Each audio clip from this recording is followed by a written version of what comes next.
మాట చెప్పారు. ప్రతిగృహ్యచ సందేశం ఉపావర్తితుమర్హసి.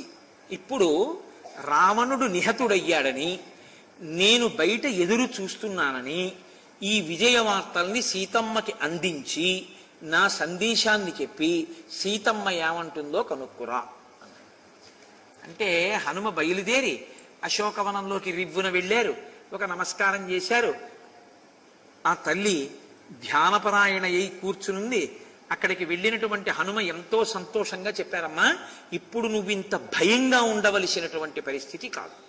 ఎందుచేత అంటే సంభ్రమశ్చన గంతవ్యో వర్తంత్యా రావణాలయే విభీషణ విధేయం హి లంకైశ్వర్యమిదం కృతం. ఇప్పుడు ఈ లంక రావణపాలిత అయిన లంక కాదు, విభీషణుడు పరిపాలిస్తున్న లంక. విభీషణుడు రామచంద్రమూర్తి యొక్క మిత్రుడు. కాబట్టి తల్లి నువ్వు సంతోషంగా ఉండొచ్చమ్మా. రావణుడు నిహతుడైపోయాడు, రామచంద్రమూర్తి విజయాన్ని సాధించారు. తల్లి రాముడు ఎదురు చూస్తున్నాడు అంటే వెంటనే సీతమ్మంది, శ్రీరామాయణంలో రాముని చేత సీతమ్మ చేత కూడా ఇదే కితాబు పొందిన ఏకైక యోధుడు హనుమ. ఆవిడంది, ప్రియం ఏతదుపశ్రుత్య భర్తుర్విజయ సంశ్రితం ప్రహర్షవశమాపన్న నిర్వాక్యాస్మి క్షణాంతరం నహి పశ్యామి సదృశం చింతయంతి ప్లవంగమ మత్ప్రియాఖ్యానకస్యేహ తవ ప్రత్యభినందనం నచ పశ్యామి తత్ సౌమ్య పృథివ్యామపి వానర సదృశం మత్ప్రియాఖ్యాని తవ దాతుం భవేత్ సమం హిరణ్యం వా సువర్ణం వా రత్నాని వివిధాని చ రాజ్యం వా స్త్రిషు లోకేషు నైతదర్హతి భాషితుం. ఇవాళ నువ్వు చెప్పినటువంటి ఈ శుభవార్తకి నీకు నేను ఇవ్వగలిగినటువంటి కానుక అన్నది నాకేదీ కనపట్టలేదు. సుందరకాండ చివర రాముడు ఏ మాట అన్నారో అదే మాట సీతమ్మ అంది. ఇంతకన్నా గొప్ప శుభవార్త నా జీవితంలో ఇంకొకటి ఉంటుందని కూడా నేను అనుకోవట్లేదు. బంగారము కాని, రత్నములు కాని, 3 లోకముల రాజ్యము కాని నీకు ఇచ్చినా నువ్వు చెప్పినటువంటి శుభవార్తకి తుల్యమైనటువంటి కానుక ఇవ్వడం నాకు చేతనైనటువంటి విషయం కాదు. అంత గొప్ప సంతోషకరమైన వార్త చెప్పావు హనుమ అని సీతమ్మ తల్లి ఎంతో సంతోషించింది.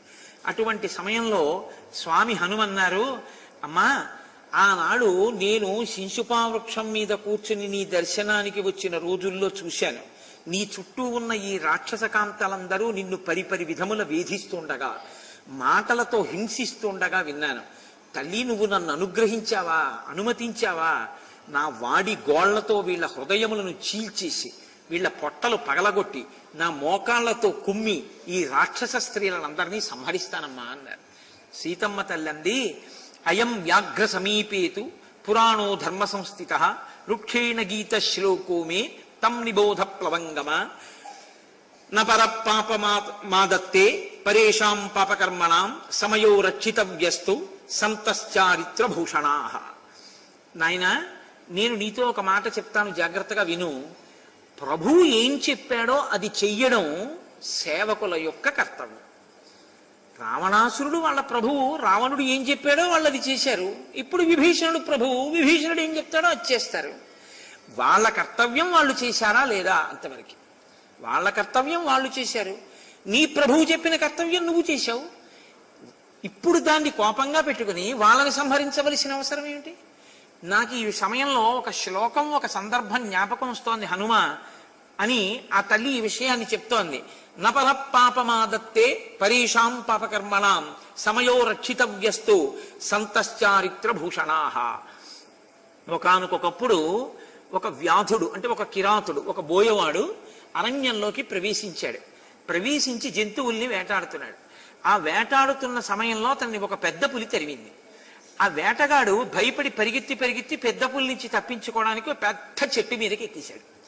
తీరా చెట్టు మీదకి ఎక్కేసి పైన చూసేటప్పటికి ఒక ఎలుకబంటి చెట్టు మీద పడుకున్నాడు. ఇప్పుడు ఆ ఎలుకబంటిని చూసి అతను భయపడ్డాడు. కిందనున్న పులింది, ఓ ఎలుకబంటి, నువ్వు వనంలో తిరిగే మృగానివి, నేను వనంలో తిరిగే మృగాన్ని. ఈ మనుష్యుడు నీకు నాకు కూడా చెందనివాడు.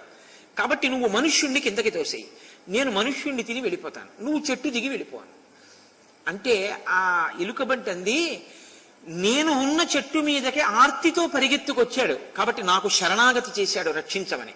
తెలిసో తెలియకో నా దగ్గరికి వచ్చాడు కాబట్టి నేను మనుష్యుణ్ణి తొయ్యను, నేను ఇతన్ని రక్షిస్తాను, ఇది నా ధర్మం అని. ఇద్దరూ చెట్టు మీద కూర్చున్నారు, పులి కింద కూర్చుంది. ఎవరో ఒకళ్ళు దొరకపోతారా. కాసేపటికి ఎలుకబంటికి నిద్ర వచ్చింది.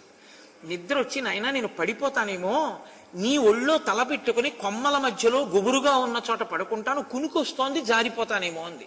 అంటే మనుష్యుడు అన్నాడు, సరే అయితే నా ఒళ్ళో తల పెట్టుకో అన్నాడు. ఎలుకబంటి మనిషి ఒళ్ళో తల పెట్టుకుని నిద్రపోతాను. నిద్రపోయిన తర్వాత పెద్ద పులంది, ఆ ఎలుకబంటి వనమృగం, అది నిద్రలేస్తే ఆకలేస్తుంది, ఆకలేశాక నిన్ను తినేస్తుంది. అంతకన్నా నిద్రలో ఉంది కాబట్టి దాన్ని తోసేయి, కింద పడిపోతుంది. నేను ఎలుకబంటిని తిని వెళ్ళిపోతాను, నువ్వు చెట్టు దిగి వెళ్ళిపోవాలి. వెంటనే మనుష్యుడు ఎలుకబంటిని తోసేశాడు. ఆ ఎలుకబంటి నిద్దట్లో కింద పడిపోతాను. కింద పడిపోతూ అదృష్టవశాత్తు చెట్టు కొమ్మలు పట్టుకుని మళ్ళీ పైకెక్కింది. పైకెక్కిన తర్వాత కింద నుంచి పెద్ద పులంది, చూశావా మనుష్యుడంతా కృతజ్ఞుడో, నువ్వు నిద్రపోతే వాడు తోసేశాడు, కాబట్టి నా మాట విను, ఇప్పటికైనా నమ్ము, నీ చెప్పింది, మనుష్యుణ్ణి తోసేయి, నేను మనుష్యుణ్ణి తిని వెళ్ళిపోతాను. అంటే పెద్ద పులంది, వాడి ధర్మం తప్పి ఉండొచ్చు, కానీ నేను నా ధర్మం తప్పను. నేను మాత్రం ఆర్తితో నా చెట్టు మీదకి వచ్చాడు కాబట్టి నేను కాపాడతాను, నేను తొయ్యను అని తన ధర్మానికి తాను కట్టుపడింది. నాయనా, ఎవరి ధర్మానికి వాళ్ళు కట్టుపడాలి కదా. నా సమక్షంలో ఉన్నటువంటి వారు ఎవరైనా సరే నా దగ్గర ఉన్న వాళ్ళకి నా రక్ష, వాళ్ళు చెనకబడ్డానికి వీల్లేదు. కాబట్టి హనుమ, వాళ్ళని చంపడానికి వీల్లేదు, వాళ్ళ ధర్మం వాళ్ళు చేశారు, వాళ్ళ ప్రభువు చెప్పిన మాట మనం ఎందుకు చంపాలి దానికి, కాబట్టి చంపవద్దని. అంటే తల్లి యొక్క వాత్సల్యం ఎంత గొప్పగా ఉంటుందో అమ్మవారిది ఈ సందర్భం వివరిస్తుంది. అని సీతమ్మ తల్లి, అమ్మ రామచంద్రమూర్తి లక్ష్మణ సహితుడై సుగ్రీవ సహితుడై కూర్చునున్నారమ్మా, నీకు ఈ విజయవార్త చెప్పమన్నారు. అంటే ఏవ ముక్తా హనుమత వైదేహీ జనకాత్మజ అబ్రవీద్ ద్రష్టుమిచ్చామి భర్తారం అనరోత్తమ, నేను రాముణ్ణి దర్శించాలని అనుకుంటున్నాను అన్న విషయాన్ని నా నాథుడికి తెలియచేయవలసింది. ఇప్పుడు ఎంతో సంతోషంగా హనుమ రివ్వున ఎగిరి ఆ లంకాపట్టణం యొక్క బాహ్య దేశానికి వెళ్ళి అక్కడ కూర్చున్నటువంటి రామచంద్రమూర్తి దగ్గరికి వెళ్ళారు. వెళ్ళి, నేను సీతమ్మని చూసొచ్చాను, రావణ సంహారమైందన్న వార్త విని ఆ తల్లి ఎంతో ఆనందించింది, త్వరగా నిన్ను కలుసుకోవాలనుకుంటోంది, నిన్ను చూడాలనుకుంటోంది రామచంద్ర ప్రభో అన్నాడు. అనేటప్పటికీ ఆయన తలంచుకున్నాడు. ఏవ ముక్తో హనుమత రామో ధర్మభృతాంబర ఆగచ్చత్ సహసాధ్యానం ఈషద్భాష్ప పరిప్లుత. ఏదో ఆలోచిస్తూ ధ్యానం చేస్తున్న వాళ్ళ తల వంచుకున్నటువంటి రాముడి యొక్క కళ్ళల్లోంచి నీళ్లు కారి కింద పడ్డాయి. ఎందుకు అన్నది మళ్ళీ తొందరపడి మనం తీర్పులు చెప్పేస్తామేమో రేపొద్దున్న ఈ సందర్భంలో అని చెప్పి మహర్షి ముందే ఓ మాట వేస్తున్నారు. రామో ధర్మభృతాంబర, ధార్మికుడైనటువంటి రామచంద్రమూర్తి యొక్క కన్నుల వెంట నీరు కారింది. దీర్ఘం ఉష్ణం వినిశ్వస్య మీదినీం అవలోకయన్ ఉవాచ మేఘసంకాశం విభీషణం ఉపస్థితం. ఆయన ఆ నేల వంకే చూస్తూ మేఘం ఉరిమినట్టుగా చాలా దీర్ఘమైనటువంటి నిట్టూర్పు ఒకటి విడిచిపెట్టి ఒక మాట అన్నారు. ఎవరితో? హనుమతో కాదు, విభీషణుడితో. దివ్యాంగరాగాం వైదీహీం దివ్యాభరణ భూషితాం ఇహ సీతాం శిరస్నాతం ఉపస్థాపయమాచిరం. శిరస్నానం చేసి పట్టుబట్టలు కట్టుకుని సమస్త భూషణములను అలంకరించి అంగరాగాదులను పైన పూసుకున్నటువంటి సీతమ్మ తల్లిని నా దగ్గరకి ప్రవేశపెట్టండి అన్నారు. వెంటనే విభీషణుడు ఒక పల్లకీని సిద్ధం చేసి అశోకవనంలో శిశుపావృక్షం దగ్గరికి తీసుకెళ్లాడు. తీసుకువెళ్ళి, అమ్మా, నిన్ను రామచంద్రమూర్తి స్నానం చేసి ఆభరణములను ధరించి ఉత్తమమైన వస్త్రాన్ని ధరించి అంగరాగములను అనులేపనం చేసుకుని తన సన్నిధికి రమ్మన్నారు. అంటే ఆ తల్లింది, ఎంతో కాలంగా ఎదురు చూస్తున్నాను భర్త కోసం, ఇంత అలంకారం చేసుకుని రావాలా భర్తని చూడ్డానికి, నేను ఇప్పుడే ఇలాగే వస్తాను. అంటే ఆయన అన్నాడు, అమ్మా రాజాజ్ఞ, రాముడు అలా రమ్మన్నాడు, అలా రమ్మండం ఏమిటి అని అడగగలిగిన ధైర్యం మాకు లేదు, కాబట్టి నువ్వు అలా వస్తే బాగుంటుంది. కాబట్టి ఇప్పుడు ఆ తల్లి అలా బయలుదేరి వచ్చింది. మీరు సరే, నేను తర్వాత వివరణ చేస్తాను, ఎప్పటికప్పుడు చెప్పడం కష్టం ఈ ఘట్టాన్ని, కాబట్టి నేను తర్వాత వివరణ చేస్తాను. ఇప్పుడు ఆ తల్లిని అలా అలంకారాన్ని చేసుకున్న తరువాత పల్లకీలో కూర్చున్న సీతమ్మని రామచంద్రమూర్తి యొక్క సమక్షానికి తీసుకొచ్చారు. ఇప్పటి వరకు అక్కడ ఉన్నటువంటి వానరులు కానీ రాక్షసులు కానీ చూడలేదు సీతమ్మని. ఎందుకంటే రాక్షసీ స్త్రీలు తప్ప రాక్షసులన్న వాళ్ళని చూడనివ్వలేదు రావణుడు. ఆయన కామ వ్యామోహం అటువంటిది. మండోదరి యుద్ధభూమిలో రావణుడు పడిపోతే లోపలికి వెడుతూ మొదటే ఓ మాట అంది, నీవు మరణించావన్న వార్త విని రాచకాంతలు వేసుకోవలసిన వల్లెవాటు వేసుకోకుండా వచ్చినందుకు అందరూ నన్ను చూసినందుకు కోపగించుకు రావణా అంది. అంటే ఆయన తన భార్య అయితే అలా మాట్లాడతాడు, ఇతర స్త్రీలను ఎత్తుకొచ్చేటప్పుడు ఈ ధర్మం ఉండదు. మండోదరి మాట్లాడడంలో రావణుని యొక్క శీలాన్ని ఆవిష్కరిస్తారు మహర్షి. కాబట్టి ఇప్పుడు ఆవిడ పల్లకి దిగి కిందకి అడుగు పెట్టింది. ఒక్కసారి ఆవిడ్ని చూడాలని ఈ వానరులు అందరూ కోలాహలంతో పెద్ద ధ్వని చేస్తూ ఒకరి మీద ఒకరు ఎగిరి చూస్తున్నారు. అక్కడ ఉన్నటువంటి విభీషణ కింకరులు కదండి రాక్షసులు. ఇప్పుడు వాళ్ళు వేత్రహస్తులై అంటే బెత్తాలు పట్టుకుని ఆ బెత్తాలతో ఈ వానరులందరినీ కొడుతున్నారు. దూరంగా తొలగండి, సీతమ్మ వస్తోంది, ఏమిటా మీద పడ్డామని. రాముడికి ఎక్కడలేని కోపం వచ్చింది. ఈ సీతమ్మ కోసం యుద్ధం చేసి ప్రాణాలు వదిలిపెట్టారు, ఈ సీతమ్మను చూస్తానని ఎగిరిగిరి చూస్తే మాత్రం ఆయన బెత్తాలు పెట్టి కొడుతున్నారు. ఇదే మర్యాద అని ఆయన ఎక్కడలేని కోపాన్ని పొందిన వాడై ఆయన అన్నాడు, వ్యసనేషు న కృచ్ఛ్రేషు న యుద్ధేషు స్వయంవరే న క్రతౌ న వివాహేచ దర్శనం దుష్యతి స్త్రియాః. రాచకాంత వ్యసనేషు ఏదైనా చాలా గొప్ప రాచకార్యం ఏర్పడితే, కృచ్ఛ్రేషు అంటే క్షోభ ఏదైనా ఏర్పడితే, లేకపోతే యుద్ధేషు యుద్ధం వస్తే, స్వయంవరంలో, నా క్రతువు ఏదైనా పెద్ద ఉత్సవం జరుగుతున్నప్పుడు, యజ్ఞయాగాది క్రతువులు జరుగుతున్నప్పుడు, వివాహేచ వివాహం జరుగుతున్నప్పుడు, దర్శనం దుష్యతి స్త్రియాః. స్త్రీ భర్త పక్కన ఉండగా వచ్చి నిలబడినా కూర్చున్నా అందరూ చూసినా అది రాచరికపు మర్యాదలకి తక్కువేం కాదు. కాబట్టి సీతమ్మని ఇలాగే వచ్చి నా పక్కన నిలబడమనండి. ఇప్పుడు సీతమ్మ వచ్చి పక్కన నిలబడింది. రాముడు చూశాడు. ఆ తల్లి సీతమ్మ కూడా రామచంద్రమూర్తి వంక ఒక్కసారి చూసింది. చూసి రురోదాసాధ్య భర్తారం ఆర్యపుత్రీతి భాషిణి. రాముడు తలెత్తలేదు. సీతమ్మతో మాట్లాడి సీత రా అని అనలేదు. ఆవిడ అడుగు తీసి అడుగు వేసుకుంటూ రామచంద్రమూర్తి దగ్గరికి వెళ్ళి నిలబడింది. ఆయన ఏమీ మాట్లాడలేదు. ఇలా తలెత్తి కూడా ఇలా కన్నెత్తి ఆవిడ వంక చూడలేదు. హడిలిపోయారు సుగ్రీవాదులు హనుమతో సహా. ఇప్పటి వరకు ఒకలా ఉన్నాడు, తీరా సీతమ్మ వచ్చాక ఒకలా ఉన్నాడు. ఏమిటి దీని తాత్పర్యం? రామునికి సీతమ్మ మీద ప్రీతి తరిగిపోలేదు కదా అనుకున్నాడు. ఇప్పుడు ఆ తల్లి ఎవరో ఒకరు మాట్లాడాలి కదండి. కాబట్టి బేలతనమే. కాబట్టి ఆ తల్లి అంది, రురోదాసాధ్య భర్తారం ఆర్యపుత్రీతి భాషిణి విస్మయాచ్చ ప్రహర్షాచ్చ స్నేహాచ్చ పతిదేవత ఉదైక్షత ముఖం భర్తు సౌమ్యం సౌమ్యతరానన. ఏమి వర్ణిస్తారో మహర్షి నిజంగా. చూపులు ఆ మనస్సుని. రురోదాసాధ్య భర్తారం, ఇంతకాలానికి ఆ భర్తని చూసేటప్పటికి తను పడిన కష్టాలన్నీ గుర్తొచ్చి వలవల ఏడ్చేస్తూ నోట మాట రాక ఆర్యపుత్ర అని మాత్రమే అందావిడ. అని విస్మయాచ్చ, అబ్బా నా కోసం ఇంత కష్టపడి గెలిచారా అని అలా రాముణ్ణి చూసి విస్మయంతో, ప్రహర్షాచ్చ ఎంతో సంతోషంతో, స్నేహాచ్చ తన భర్త అన్న సంతోషంతో, పతిదేవత నేను అనుగమించవలసినటువంటి ఈశ్వర స్వరూపం ఇది అనేటటువంటి భక్తితో ఆయన వంక చూసి సౌమ్యం సౌమ్యతరానన. ఆవిడ ముఖంలో మాత్రం ఏ విధమైనటువంటి మార్పు లేదు. పరమ సౌమ్యంతో ఆమె వదనము నిర్మలమైనటువంటి చంద్రుని కాంతి ఎలా ఉంటుందో అటువంటి కాంతితో ఆ తల్లి అక్కడ నిలబడింది. రాముడు మాత్రం ఇలా కన్నెత్తి చూడలేదు. చూడకుండా సీతమ్మతో అంటున్నాడు, ఏషాసి నిర్జితా భద్రే శత్రుం జిత్వా మయారణి పౌరుషాజ్య ధనుశ్రేష్టం ధనుష్టేయం తదేత దుపపాదితం. నేను శత్రువుని జయించాను, రాక్షసుని యొక్క చెర నుంచి నిన్ను విడుదల చేశాను. ఒక పరాక్రమశాలి పురుషార్థి అయినటువంటి వాడు తనకి అవమానం జరిగితే ఏమి చెయ్యాలో అవన్నీ చేశాను. చేసి నిన్ను విడిపించాను.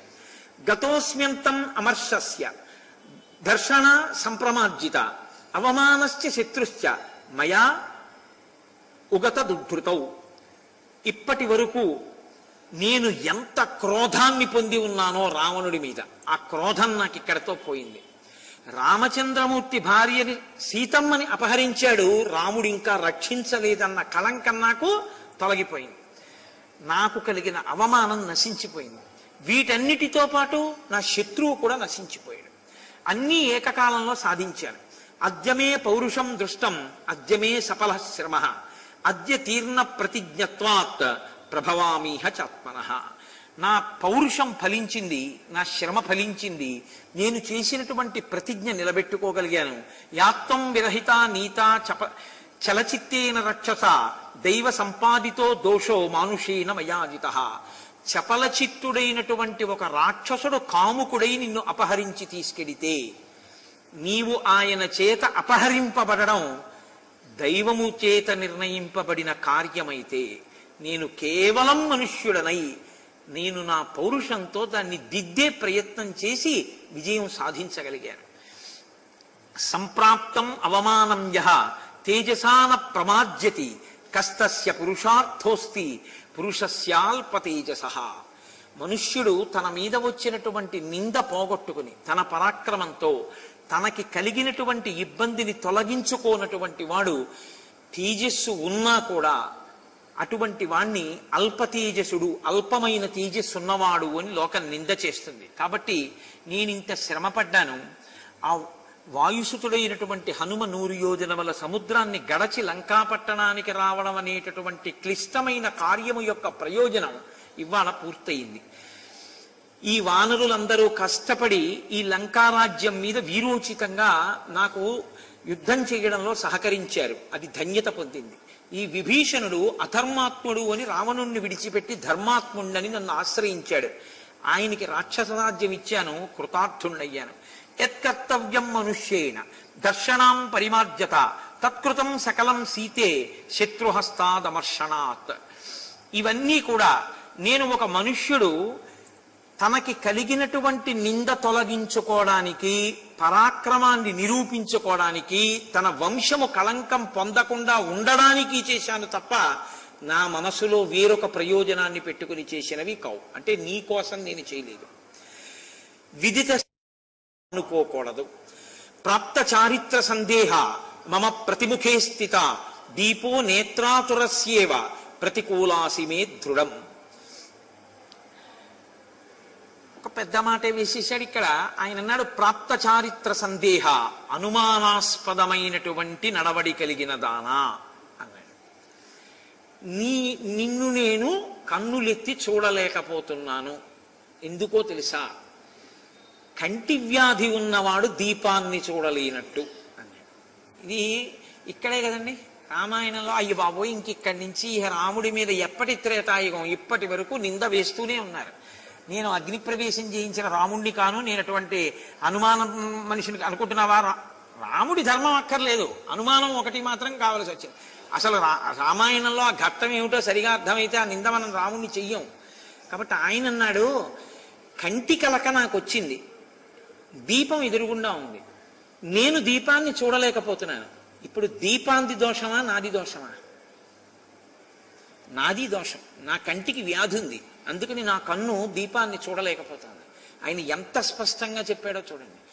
నేను నిన్ను నీ నడవడి అనుమానాస్పదము అని ఏ మాట అన్నానో ఆ మాట నా కంటికి పుట్టిన జబ్బు.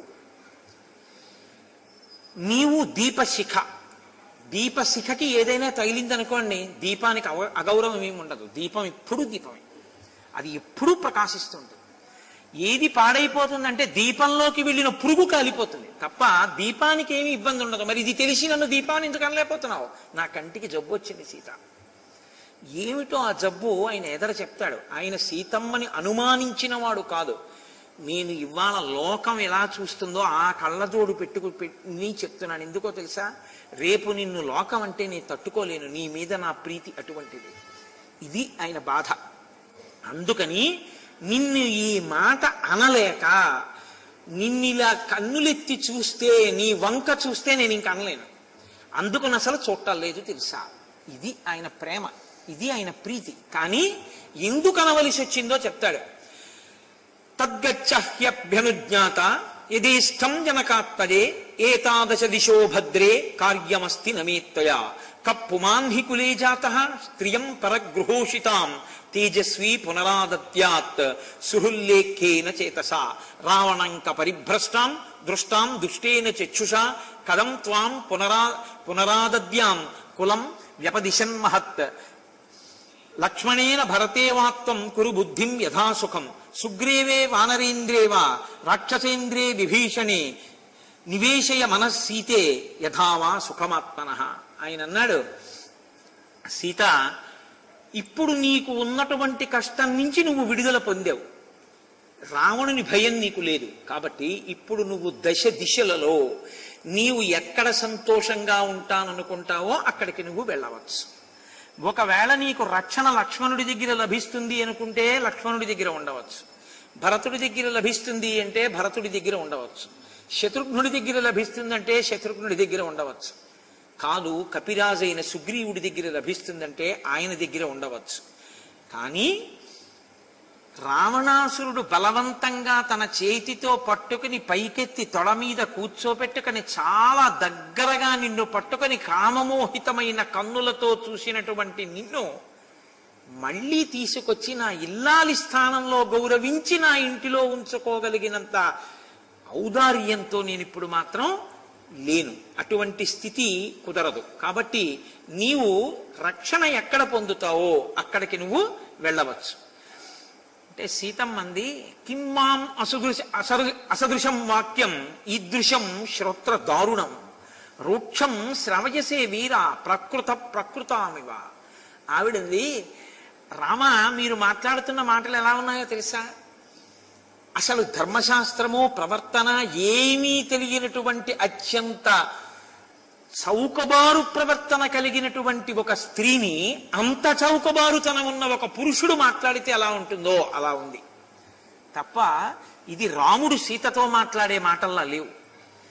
న తదాస్మి మహాబాహో యథాత్వం అవగచ్చసి ప్రత్యయం గచ్చమేయేన చారిత్రేణైవ తే శపే. నేను ఏనా నడువడిని నువ్వు సందేహించావో ఆ నా ప్రవర్తన మీద ఒట్టు పెట్టి చెప్తున్నాను. ఇలా స్త్రీ జాతిని శంకించడం అనేటటువంటిది తగదు. నా పాతివ్రత్యము మీద ఆన, నువ్వు నన్ను విశ్వసించు. పృథక్ స్త్రీణాం ప్రచారేణ జాతిం తాం పరిశంకసే పరిత్యజేమాం శంకాంతు యది తేహం పరీక్షిత. మనుష్యుల యందు ఎప్పుడూ కూడా, ప్రతివారి యందు కూడా ఎక్కడో అక్కడ అల్పమైనటువంటి బుద్ధి కలిగిన వాళ్ళు ఉంటారు. అది ఆడవారి ఎందు కావచ్చు, మగవారి ఎందు కావచ్చు. అంత మాత్రం చేత అందరినీ ఆ గాట కట్టి మాట్లాడడం తప్పు.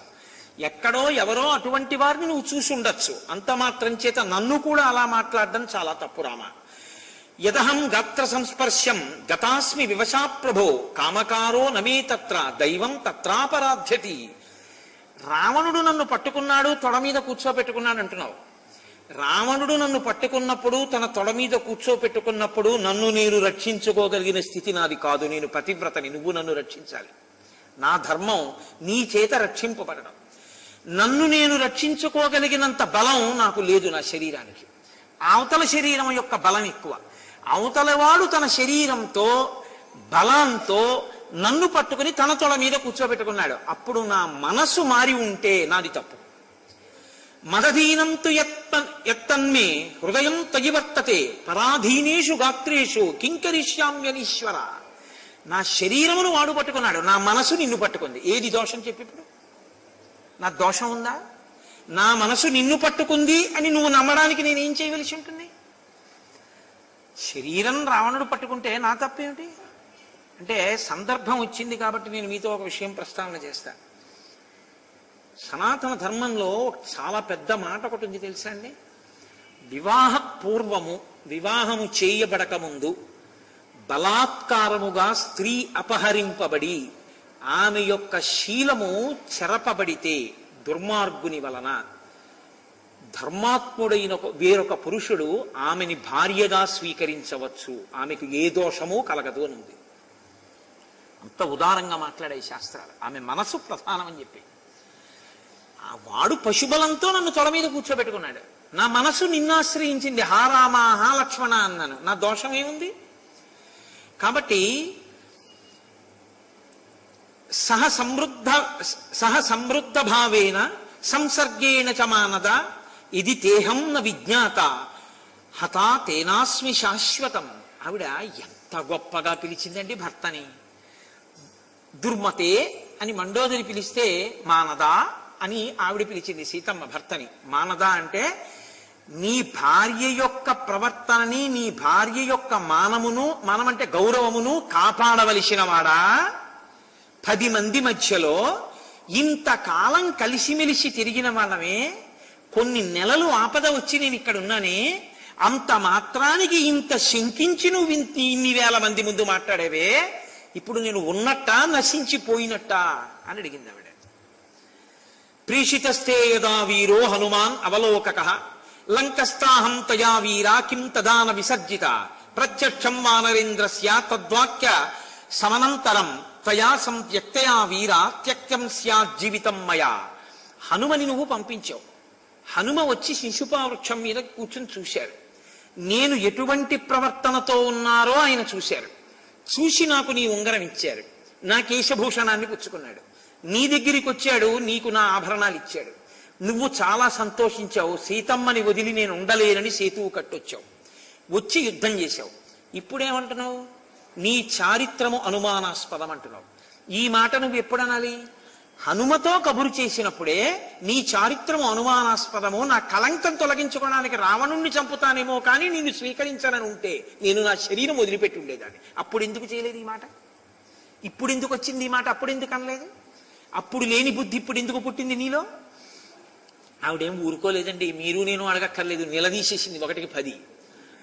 న ప్రమాణీకృత పాణి బాల్యే బాలేన పీడిత మమ భక్తిశ్చ శీలంచ సర్వంతే పృష్ఠతకృతం. ఎప్పుడో చిన్నప్పుడు వివాహమైంది మనిద్దరికి, అప్పుడు చేసావు పాణిగ్రహం. ఆ తర్వాత ఎన్ని సంవత్సరాలు మనిద్దరం కలిసి ఉన్నాం. నేను ఎటువంటి దాననో నీకు తెలీదా? నీ కంటితో చూడని దానికి, నా చేతిలో లేని దానికి నేను కొన్ని నెలల పాటు పరగృహంలో ఉండిపోవలసి వస్తే నా చారిత్రమును, నా మంచితనాన్ని పక్కకి తోసేసి నీ కంటితో చూడని దానికి నింద చేసి నన్ను నువ్వు దూరం చేసి మాట్లాడతావా? ఏవం బ్రువాణారుదతి భాష్ప గద్గద భాషిణి అబ్రవీల్ లక్ష్మణం సీతా దీనం ధ్యానపరం స్థితం చితామ్మే కురు సౌమిత్రే వ్యసనస్యాస్య భేషజం మిథ్యోపఘాతోపహత నాహం జీవితముత్సహే. ఆవిడ వెంటనే లక్ష్మణుడి వంక తిరిగింది. లక్ష్మణ, చితి పేర్చు. లేనటువంటి అపవాదు నా మీద మీ అన్న వేసినప్పుడు ఇక నేను ఈ శరీరంతో ఉండదలుచుకోలేదు, అగ్నిహోత్రంలో ప్రవేశిస్తాను, చితి పేర్చండి. అడిలిపోయి లక్ష్మణస్వామి రాముడి వంక చూశాడు. రాముడు ఎవరి చేత తేరిపారి చూడడానికి వీలు లేనటువంటి స్వరూపంతో ఉన్నాడు. ఆయన ఆమె ఏం చెప్పిందో అది నువ్వు చెయ్యొచ్చు అన్నట్లు చూశాడు. వెంటనే లక్ష్మణస్వామి చితి పేర్చారు. ఆ తల్లి ప్రణమ్య దేవతాభ్యశ్చ బ్రాహ్మణేభ్యశ్చ మైథిలి బద్ధాంజలి పుటాచేదం ఉవాచాగ్ని సమీపతః యథా మే హృదయం నిత్యం నాపసత్పతి రాఘవాత్ తథా లోకస్య సాక్షీ మాం సర్వతః పాతు పావకః యథా మాం శుద్ధ చారిత్రాం దుష్టాం జానాతి రాఘవః యథా లోకస్య సాక్షీ మాం సర్వతః పాతు పావకః కర్మణా మనసా వాచా యథా నాతి చరామ్యహం రాఘవం సర్వధర్మజ్ఞం తథా మాం పాతు పావకః ఆదిత్యో భగవాన్ వాయుః దిశశ్చంద్రస్తథైవ చ అహశ్చాపి తథా సంధ్యే రాత్రిశ్చ పృథివీ తథా యథాన్యేపి విజానంతి తథా చారిత్ర సంయుతాం ఏవం ఉక్త్వా తు వైదేహి పరిక్రమ్య హుతాశనం వివేశ జ్వలనం దీప్తం నిస్సంగేన అంతరాత్మన. ఆ తల్లి అగ్నిహోత్రుడికి నమస్కారం చేసి, దిక్పాలకులకు నమస్కారం చేసి, భూమికి నమస్కారం చేసి, పంచభూతములకు నమస్కరించి, నేను ఎన్నడూ త్రికరణ శుద్ధిగా వాక్కాయ కర్మల చేత కేవలము రామచంద్రమూర్తి యందు మాత్రమే మనసున్నదాననైతే, నేను ఎన్నడూ అన్యపురుషుని వైపు మనసు పెట్టని దాననైతే, నా చారిత్రము కళంకము లేనిదైతే, ఇంతమంది దిక్పాలకులు సాక్షిగా ఉన్నటువంటి ప్రవర్తన కలిగిన దానను కనుక నా శీలమునందు దోషము లేకపోతే నేను రక్షింపబడదనుగాక అని ఆమె అగ్నిలో ప్రవేశించింది. ఇప్పుడు ఆవిడ ముందేమంది లక్ష్మణుడితో చితిపేర్చమన్నప్పుడు? నేను ఇక బతకనంది. ఆవిడ ప్రవేశించేటప్పుడు ఏమంది? నా శీలము ప్రకటింపబడి నేను రక్షింపబడదనుగాక అంది. చచ్చిపోవడానికి అగ్నిలోకి వెళ్ళిందా? తన శీలం ఎంత గొప్పదో చెప్పడానికి అగ్నిలోకి వెళ్ళిందా? తన శీలం ఎంత గొప్పదో చెప్పడానికి అగ్నిలోకి వెళ్ళింది. ఆమె శీలం ఎంత గొప్పదో రాముడికి చెప్పడానికి అగ్నిలోకి వెళ్ళిందా? ఆమె శీలం ఎంత గొప్పదో లోకానికి చెప్పడానికి అగ్నిలోకి వెళ్ళిందా? ఎందుకో తెలుసా అండి? దిక్కుమాలిన లోకం ఒక యుగంతో వదిలిపెట్టింది అనుకోకండి సీతమ్మని. ఇంత పరీక్ష రామచంద్రమూర్తి ఎక్కడంటారో రేపొద్దున్న నా భార్యనని అలంకారాలు చేసి తీసుకురండి అన్నారు. ఎగబడి చూశారు ఆవిడ్ని. రాముడు ఊరుకుని పక్కన కూర్చోపెట్టుకుంటే ఇంతందగత్తగా బట్టారా రావణుడు తీసుకెళ్ళాడంట కదండి. ఈ మాట అంటారని ఇన్ని నెలల తర్వాత భార్యని చూసినా ఆయనకి తెలుసున్నా ఆవిడ ఎటువంటిదో, లేచి గభాలన చేతులు పట్టుకుని ఆవిడ కళ్ళు తుడవాలనున్నా, ఇవాళ నేనొక్క 5 నిమిషాలు తొందరపడితే జీవితాంతం నిన్ను లోకమనే మాటలకి నీ మీద నాకున్న ప్రేమ వలన ముందు నేను ఏడవలసి వస్తుంది సీత. నువ్వు అంతఃపురంలో ఉంటావు, ముందు నా చెవిన పడతాయి. కాబట్టి నీ చారిత్రం ఏమిటో లోకానికి తిరిగి చెప్పాలి. అందుకని ఆయన నా కంటికి జబ్బు వచ్చింది సీత, నువ్వు దీపశిఖవి అన్నాడు. ఆయనకు అనుమానం లేదు. ఇప్పుడు సీతమ్మ రాముని హృదయాన్ని అర్థం చేసుకుంది. రాముడికి కాదు అనుమానం, ఈ లోకం మంచిది కాదు అన్న ఉద్దేశంతో ఆయన అగ్నిలో ప్రవేశించి తన గొప్పతనాన్ని చాటి చెప్పమంటున్నాడు అని ఆవిడ తెలుసుకుంది. అందుకే నా శీలము ప్రకటింపబడుగాక అని కోరింది తప్ప నేను యమస్థానమునో లేకపోతే దేవతాస్థానమునో పొందుదునుగాక అని చెప్పి ఆవిడ సంకల్పం చేయలేదు అగ్నిలో ప్రవేశించేటప్పుడు. వాళ్ళిద్దరి హృదయాలు ఒకటి. అందుకే అస్యాదేవ్యా మనస్తస్మిన్ తస్య చాస్యాం ప్రతిష్ఠితం తేనేయం సచి ధర్మాత్మా ముహూర్తమపి జీవతి. రాముడి మనసు సీతమ్మ దగ్గర ఉంటుంది, సీతమ్మ మనసు రాముడి దగ్గర ఉంటుంది. రాముడు ఏది ఎందుకు చేస్తున్నాడో సీతమ్మకి తెలుసు, సీతమ్మ ఏది ఎందుకు చేస్తుందో రాముడికి తెలుసు. తప్పసలు సీతారాముల మధ్య ఏ విధమైనటువంటి అవగాహన రాహిత్యము లేదు. అందుకే సీతమ్మ ఆ ప్రశ్నేసింది. నిజంగా రాముడి అనుమానం అయ్యుంటే హనుమ చెప్పిన నాడే నేను సీతమ్మ కోసం యుద్ధం చేయనని చెప్పాలి. ఎక్కడైనా చెప్పారా రామాయణం అలాగా? మధురాభాషి అన్నారు. నేను ఒక్క రోజు ఉండలేను, ఇంకా నెలలాళ్ళు ఉంటానంది సీతమ్మ. నేను ఒక్క క్షణం ఉండలేను, నన్ను ఇక్కడి నుంచి తీసుకెళ్లి లంకలో దింపేవా హనుమ, సీతమ్మని చూడకుండా ఉండలేనన్నారు ఆయన. అంత ప్రేమైకమూర్తి మధ్యలో ఏ సంఘటన జరిగిందని ఇలా మాట్లాడతారు? జరిగిన సంఘటన ఒక్కటే, అపవాదు లోకం వేస్తుంది అన్న భయం. అయితే అంత పిరికితనం ఉండొచ్చా? పిరికితనం కాదు, ధర్మం. ఎందుకో తెలుసా? రేపు రాజారాముడిగా కూర్చోవలసి వస్తే పట్టాభిషేకంలో సీతమ్మ తల్లితో కలిపి పట్టాభిషేకం చేస్తారు. అభిషేకం చేస్తే సీతమ్మతో కలిపి చేస్తారు. చేసేటప్పుడు ఎదురుగుండా ఉన్న వాళ్ళందరూ చెవులు ఇంకోలా కొరుక్కున్నారనుకోండి, బాధ ఎవరికి కలుగుతుంది? అప్పుడు అగ్ని ప్రవేశం చేయించడం గొప్పదా? ఇప్పుడు చేయించి సీతమ్మ ఎంత గొప్పదో లోకానికి చాటి చెప్పడం గొప్పదా? రాముణ్ణి తప్పు పడతామే మనం. నేను మిమ్మల్ని ఒక్క మాట అడుగుతాను, గమనించండి. ఇంత గొప్ప పరీక్ష పెట్టారు, నోరు మూసినవాడు ఎవడైనా ఉన్నాడా? ఇలా పట్టాభిషేకం అయిందో లేదో, ఆవిడ గర్భిణి అయిందో లేదో అనరాని మాటలు అన్నారా లేదా? అన్నారు. కాబట్టి రాజారాముడా సీతారాముడా అని సీతమ్మని గంగ ఒడ్డున రామచంద్రమూర్తి దింపవలసి వచ్చిందా లేదా? నీ మీద నాకు అనుమానం లేదు సీత అని భోరుని ఏడవలసి వచ్చిందా లేదా? ఆఖరికి ఆయన వంశాంకురాన్ని ఆయనకి అప్పచెప్పి సీతమ్మ భూమిలోకి వెళ్ళిపోవలసి వచ్చిందా లేదా? ఎంత పవిత్రమైన వ్యక్తి అయినా లోకం మాత్రం పొడి చేయడం వదిలిపెట్టిందా ఇంత అగ్ని ప్రవేశం చేసినా? పోనీ త్రేతాయుగం అయిపోయింది, ఆ చాకలి అక్కడితో వదిలిపెట్టాడా? ఆ వాగ్ధోరణి ఎక్కడ వరకు ఉందంటే ద్వాపర యుగంలో కృష్ణ పరమాత్మగా రాముడు మళ్ళీ అవతారం స్వీకరించి ఇప్పుడైనా సరిగ్గా మాట్లాడతాడేమో చూద్దామని ఏది 2 పట్టుపంచెలు అన్నాడు. ఎట్టట్రా మనుజేంద్ర చేయలమలు మీకు ఎంబాడియే అని, నేను కంసుడి బంటుని ఒక్క గుద్దుతాను చచ్చిపోతా అన్నాడు. నీకెందుకు రా గొల్లవాడివి అన్నాడంటే, ఆనాటి లక్ష్మణస్వామి ఇప్పుడు బలరాముడు అన్నాడు, అన్నయ్య ఒరే తమ్ముడా, ఆనాడు పేలడం మొదలుపెట్టిన నోరు ఎన్ని పుర్రెలుగా మారినా దీనికి బుద్ధి పోలేదు, ఈ పుర్రె నీ చేత్తో పగలగొట్టయ్యన్నాడు. అంటే కృష్ణ పరమాత్మ తన పిడికిని బెగించి 1000 వక్కలయ్యేట్టు కొట్టారు ఆ పుర్రెని. అంటే ఆ నోటి దురుసుతనానికి ఏది అవకాశంగా దొరుకుతుందని చూడడమే. యుక్తాయుక్త విచక్షణతో మాట్లాడడం లోకంలో అందరికీ ఉండదు. దీని నుంచి భార్యని రక్షించడం రాముని యొక్క ప్రయోజనం. ఆ రక్షించడం, అందుకే ఆవిడంది మానదా అంది. నన్ను రక్షిస్తున్నవాడా, నా గౌరవాన్ని రక్షిస్తున్నవాడా, ఇది ఆవిడికి అర్థమైంది. అర్థం అవంతి ఎవరికంటే మనకి. ఇప్పటికీ దిక్కుమాలిన సినిమా డైలాగ్ ఏమిటంటే, నేనేం రాముడిని అనుకుంటున్నావా అనుమానించడానికి అంటాడు. అదొక్కటే పని ఆయనకి. ఇంకా అలా అయితే సీతారాములని నీ పెళ్లి శుభలేక వాళ్ళ పేరే వేశారు, జానక్యాహ కమలామలాంజలి పుటే. మీ నాన్నగారిని అడిగి ఎందుకు వేశారు? అనుమానం రాముడిని ఎందుకు వేసేవారు? అలాంటప్పుడు ధర్మం అర్థం చేసుకునే ప్రయత్నించాలి.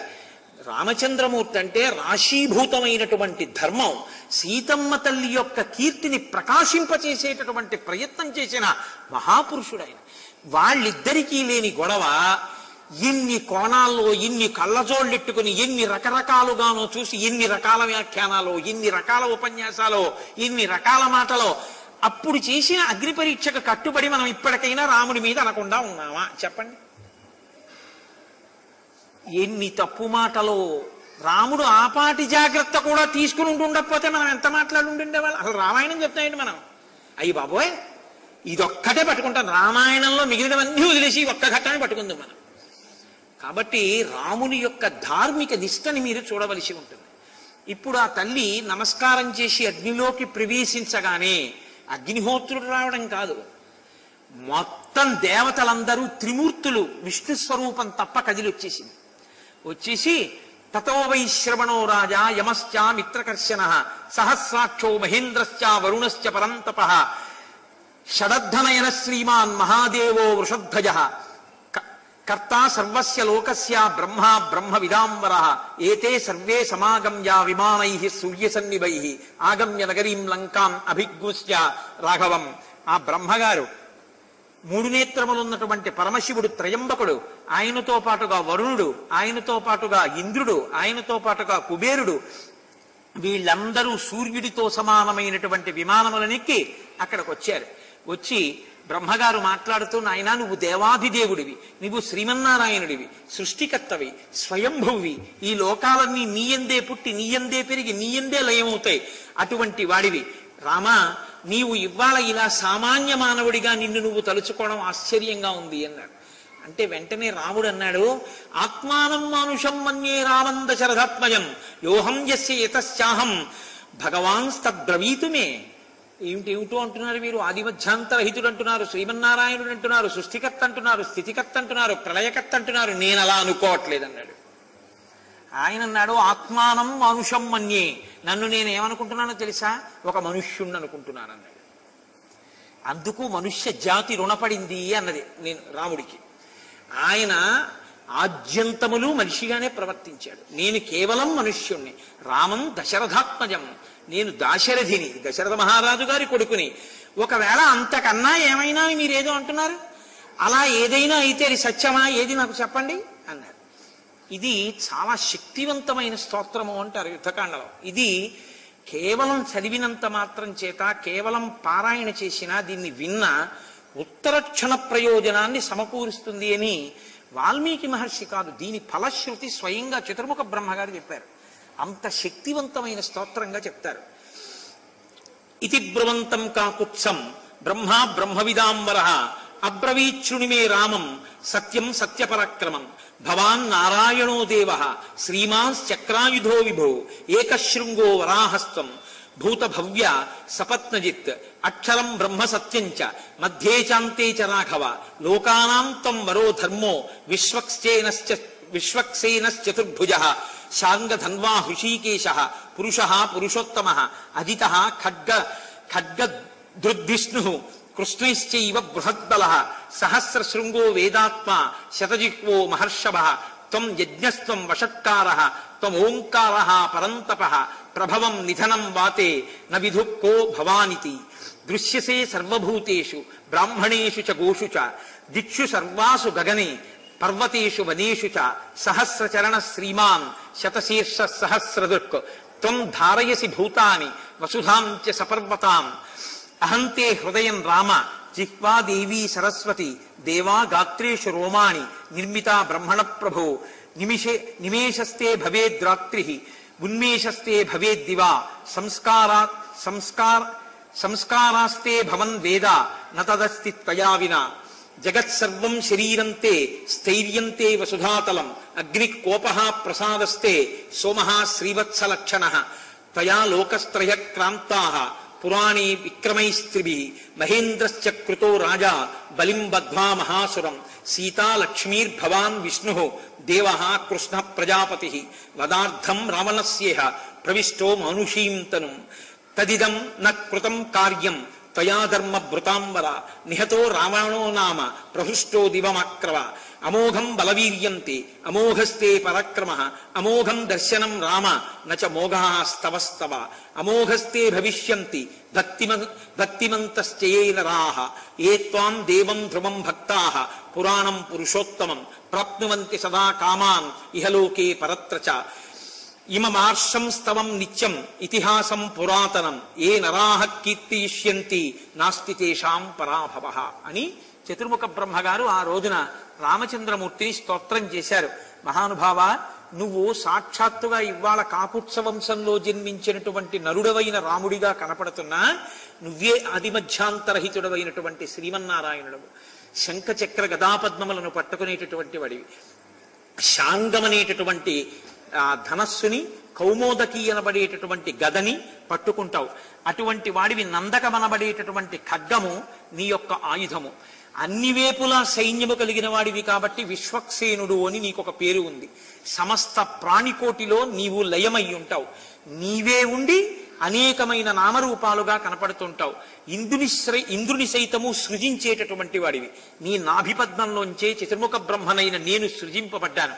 నీవే యజ్ఞస్వరూపం, నీవే వషట్కారం, నీవే ఓంకారం, నీవే గోస్వరూపం. ఈ గగనము, ఈ దిక్కులు అన్నీ కూడా నీ చేత పరివ్యాప్తమై ఉన్నాయి. నీవే అనేక నామములతో అనేక పర్వతములుగా, భూమిగా, అనేకముగా ఇక్కడ ప్రవర్తిల్లి ఉన్నావు.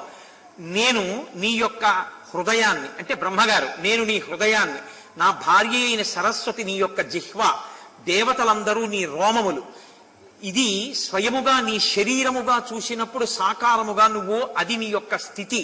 అటువంటి వాడివి. నీ ఉచ్ఛ్వాస నిశ్వాసలే వేదముగా ఉంటాయి. నీవు కన్ను మూస్తే రాత్రి, నువ్వు కన్ను తెరిస్తే పగలు. అటువంటి నువ్వు శ్రీవత్సము అనేటటువంటి చిహ్నము కలిగినటువంటి శ్రీమన్నారాయణుడు. బలిచక్రవర్తిని అదుపు చేసి ఈ భూమినంతటిని ఇంద్రుడికి దానము చేసినటువంటి ఉపేంద్రుడవు.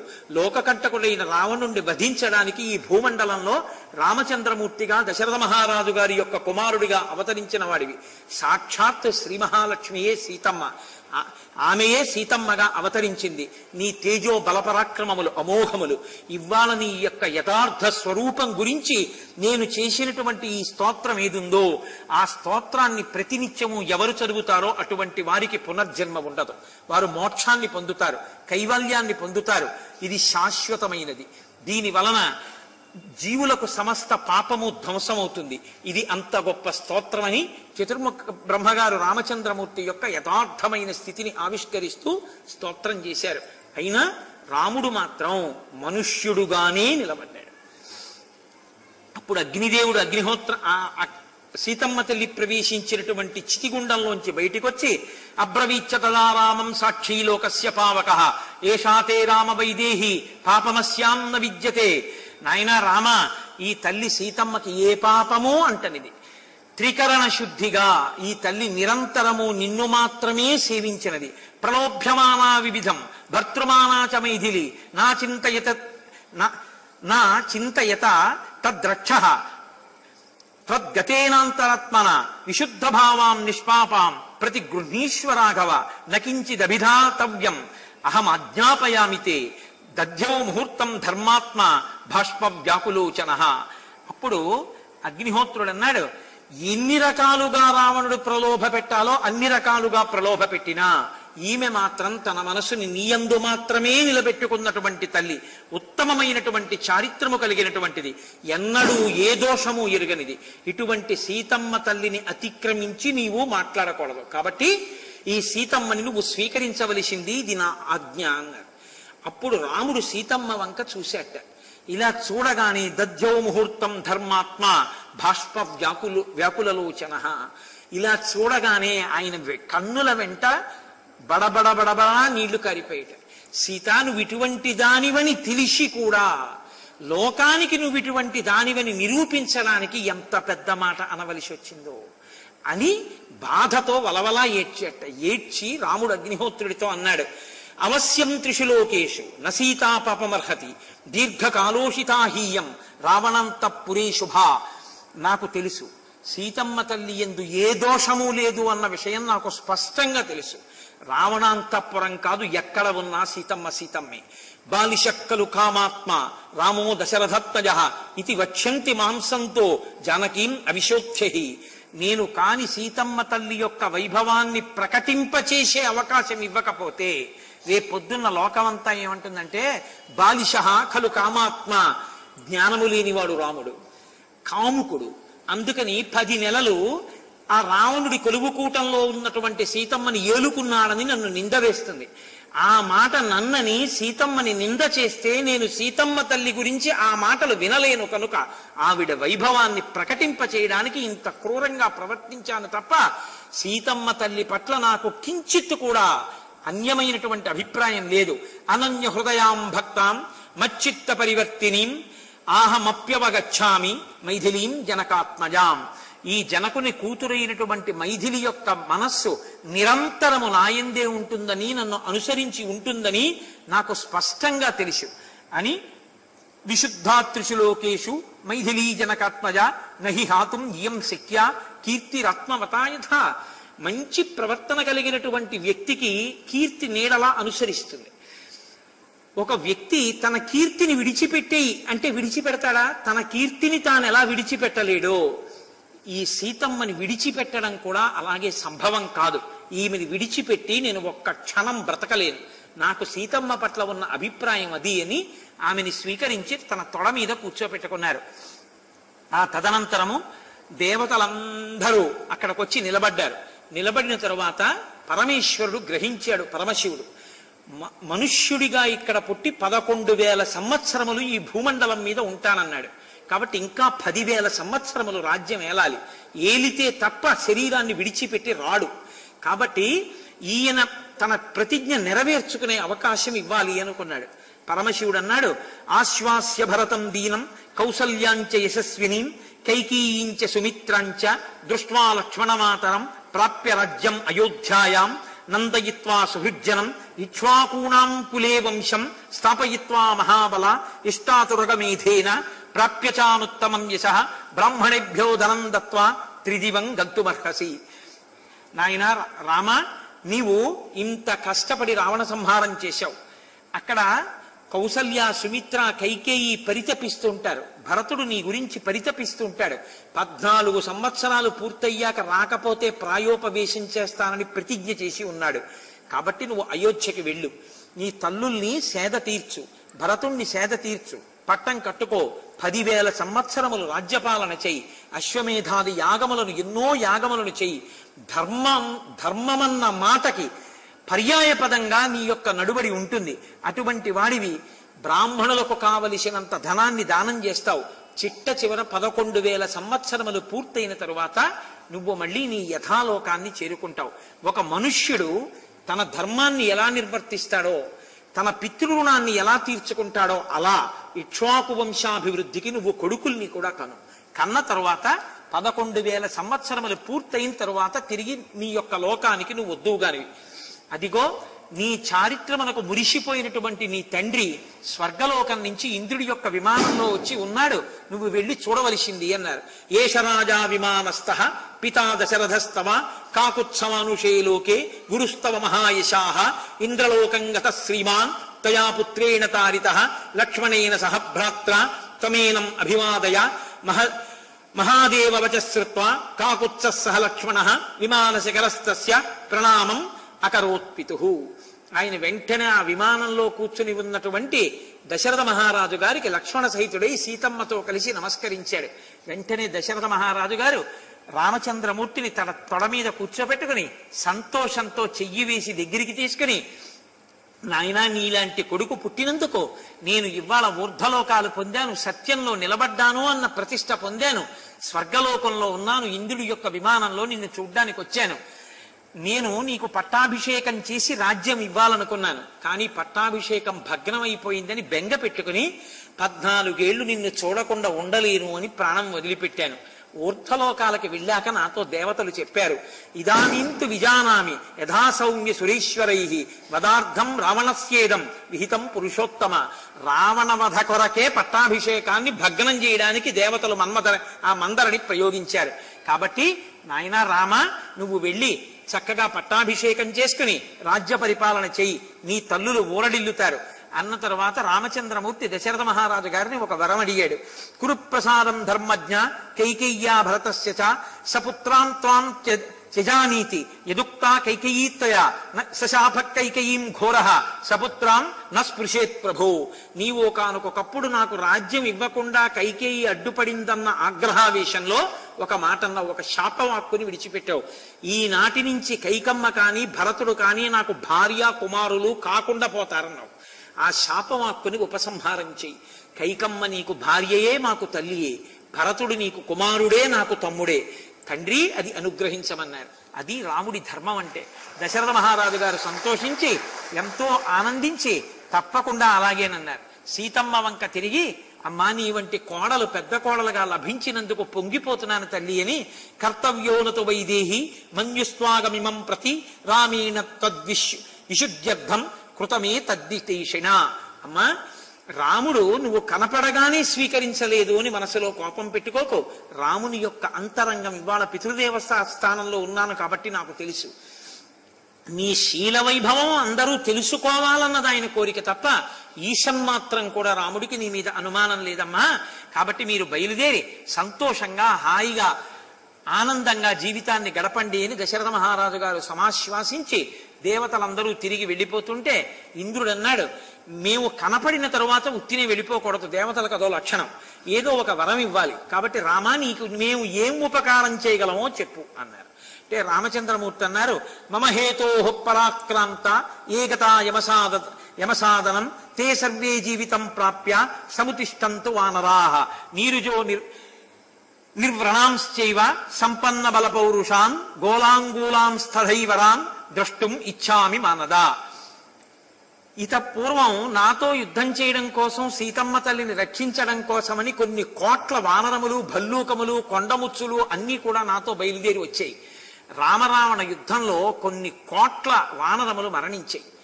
మరణించినటువంటి వానరములు ఏ ఉన్నాయో అవన్నీ తిరిగి బ్రతకాలి. దెబ్బలు తగిలి పుళ్ళు పడి శరీరం బాధతో ఉన్న వాళ్ళు ఎవరున్నారో వాళ్ళందరి గాయములు మారిపోవాలి. అకాలమైనా సరే ఈ వానరములకు అందరికీ కూడా ఫలాలు తేనె కందమూలములు సమృద్ధిగా దొరకాలి. ఈ వరాన్ని నాకు ఇమ్మన్నారు. ఇంద్రుడు సంతోషించి మరణించినటువంటి వానరములన్నీ తిరిగి బతికేటట్టుగా అనుగ్రహించారు. దాంతో మళ్ళీ మొత్తం వానరాలన్నీ బతికేసాయి. ఒక్క వానరం రాముడి వెంట వెళ్ళింది పోయింది లేదు. రాముడిని నమ్ముకున్నవాడు అలా ఉంటాడు. అలాగే వేటికి దెబ్బలు తగిలి వ్రణాలు కలిగాయో వాళ్ళ వ్రణాలన్నీ పోయాయి. చక్కగా ఇప్పుడు అందరూ సంతోషించారు. ఆ రాత్రి రామచంద్రమూర్తి పడుకున్నారు. మరునాడు ఉదయం నిద్రలేచారు. విభీషణుడు వెళ్ళాడు. ఆయన నిద్రలేచిన తర్వాత ఆయన్ని కలుసుకున్నాడు. మహానుభావ, మా భాగ్య విశేషం సీతమ్మ తల్లి పుణ్యమా అని నువ్వు లంకాపట్టణానికి వచ్చావు, కాబట్టి నువ్వు వెళ్ళిపోకుండా ఇక్కడ కొద్ది రోజులు ఉండవలసింది అన్నారు. నాయనా కుదరదు, 14 సంవత్సరములు పూర్తయ్యేసరికి అక్కడ భరతుడు ఎదురు చూస్తుంటాడు, కాబట్టి నేను తిరిగి వెళ్ళిపోవాలి. మళ్ళీ ఇంత దూరం కాలినడకన ఎంత తొందరగా చేరగలనా అన్నదే నేను బెంగపెట్టుకున్నానన్నారు. విభీషణుడు అన్నాడు, ఆ బెంగ అవసరం లేదు, నా దగ్గర పుష్పక విమానం ఉంది, పుష్పక విమానంలో బయలుదేరుదురుగానన్నారు.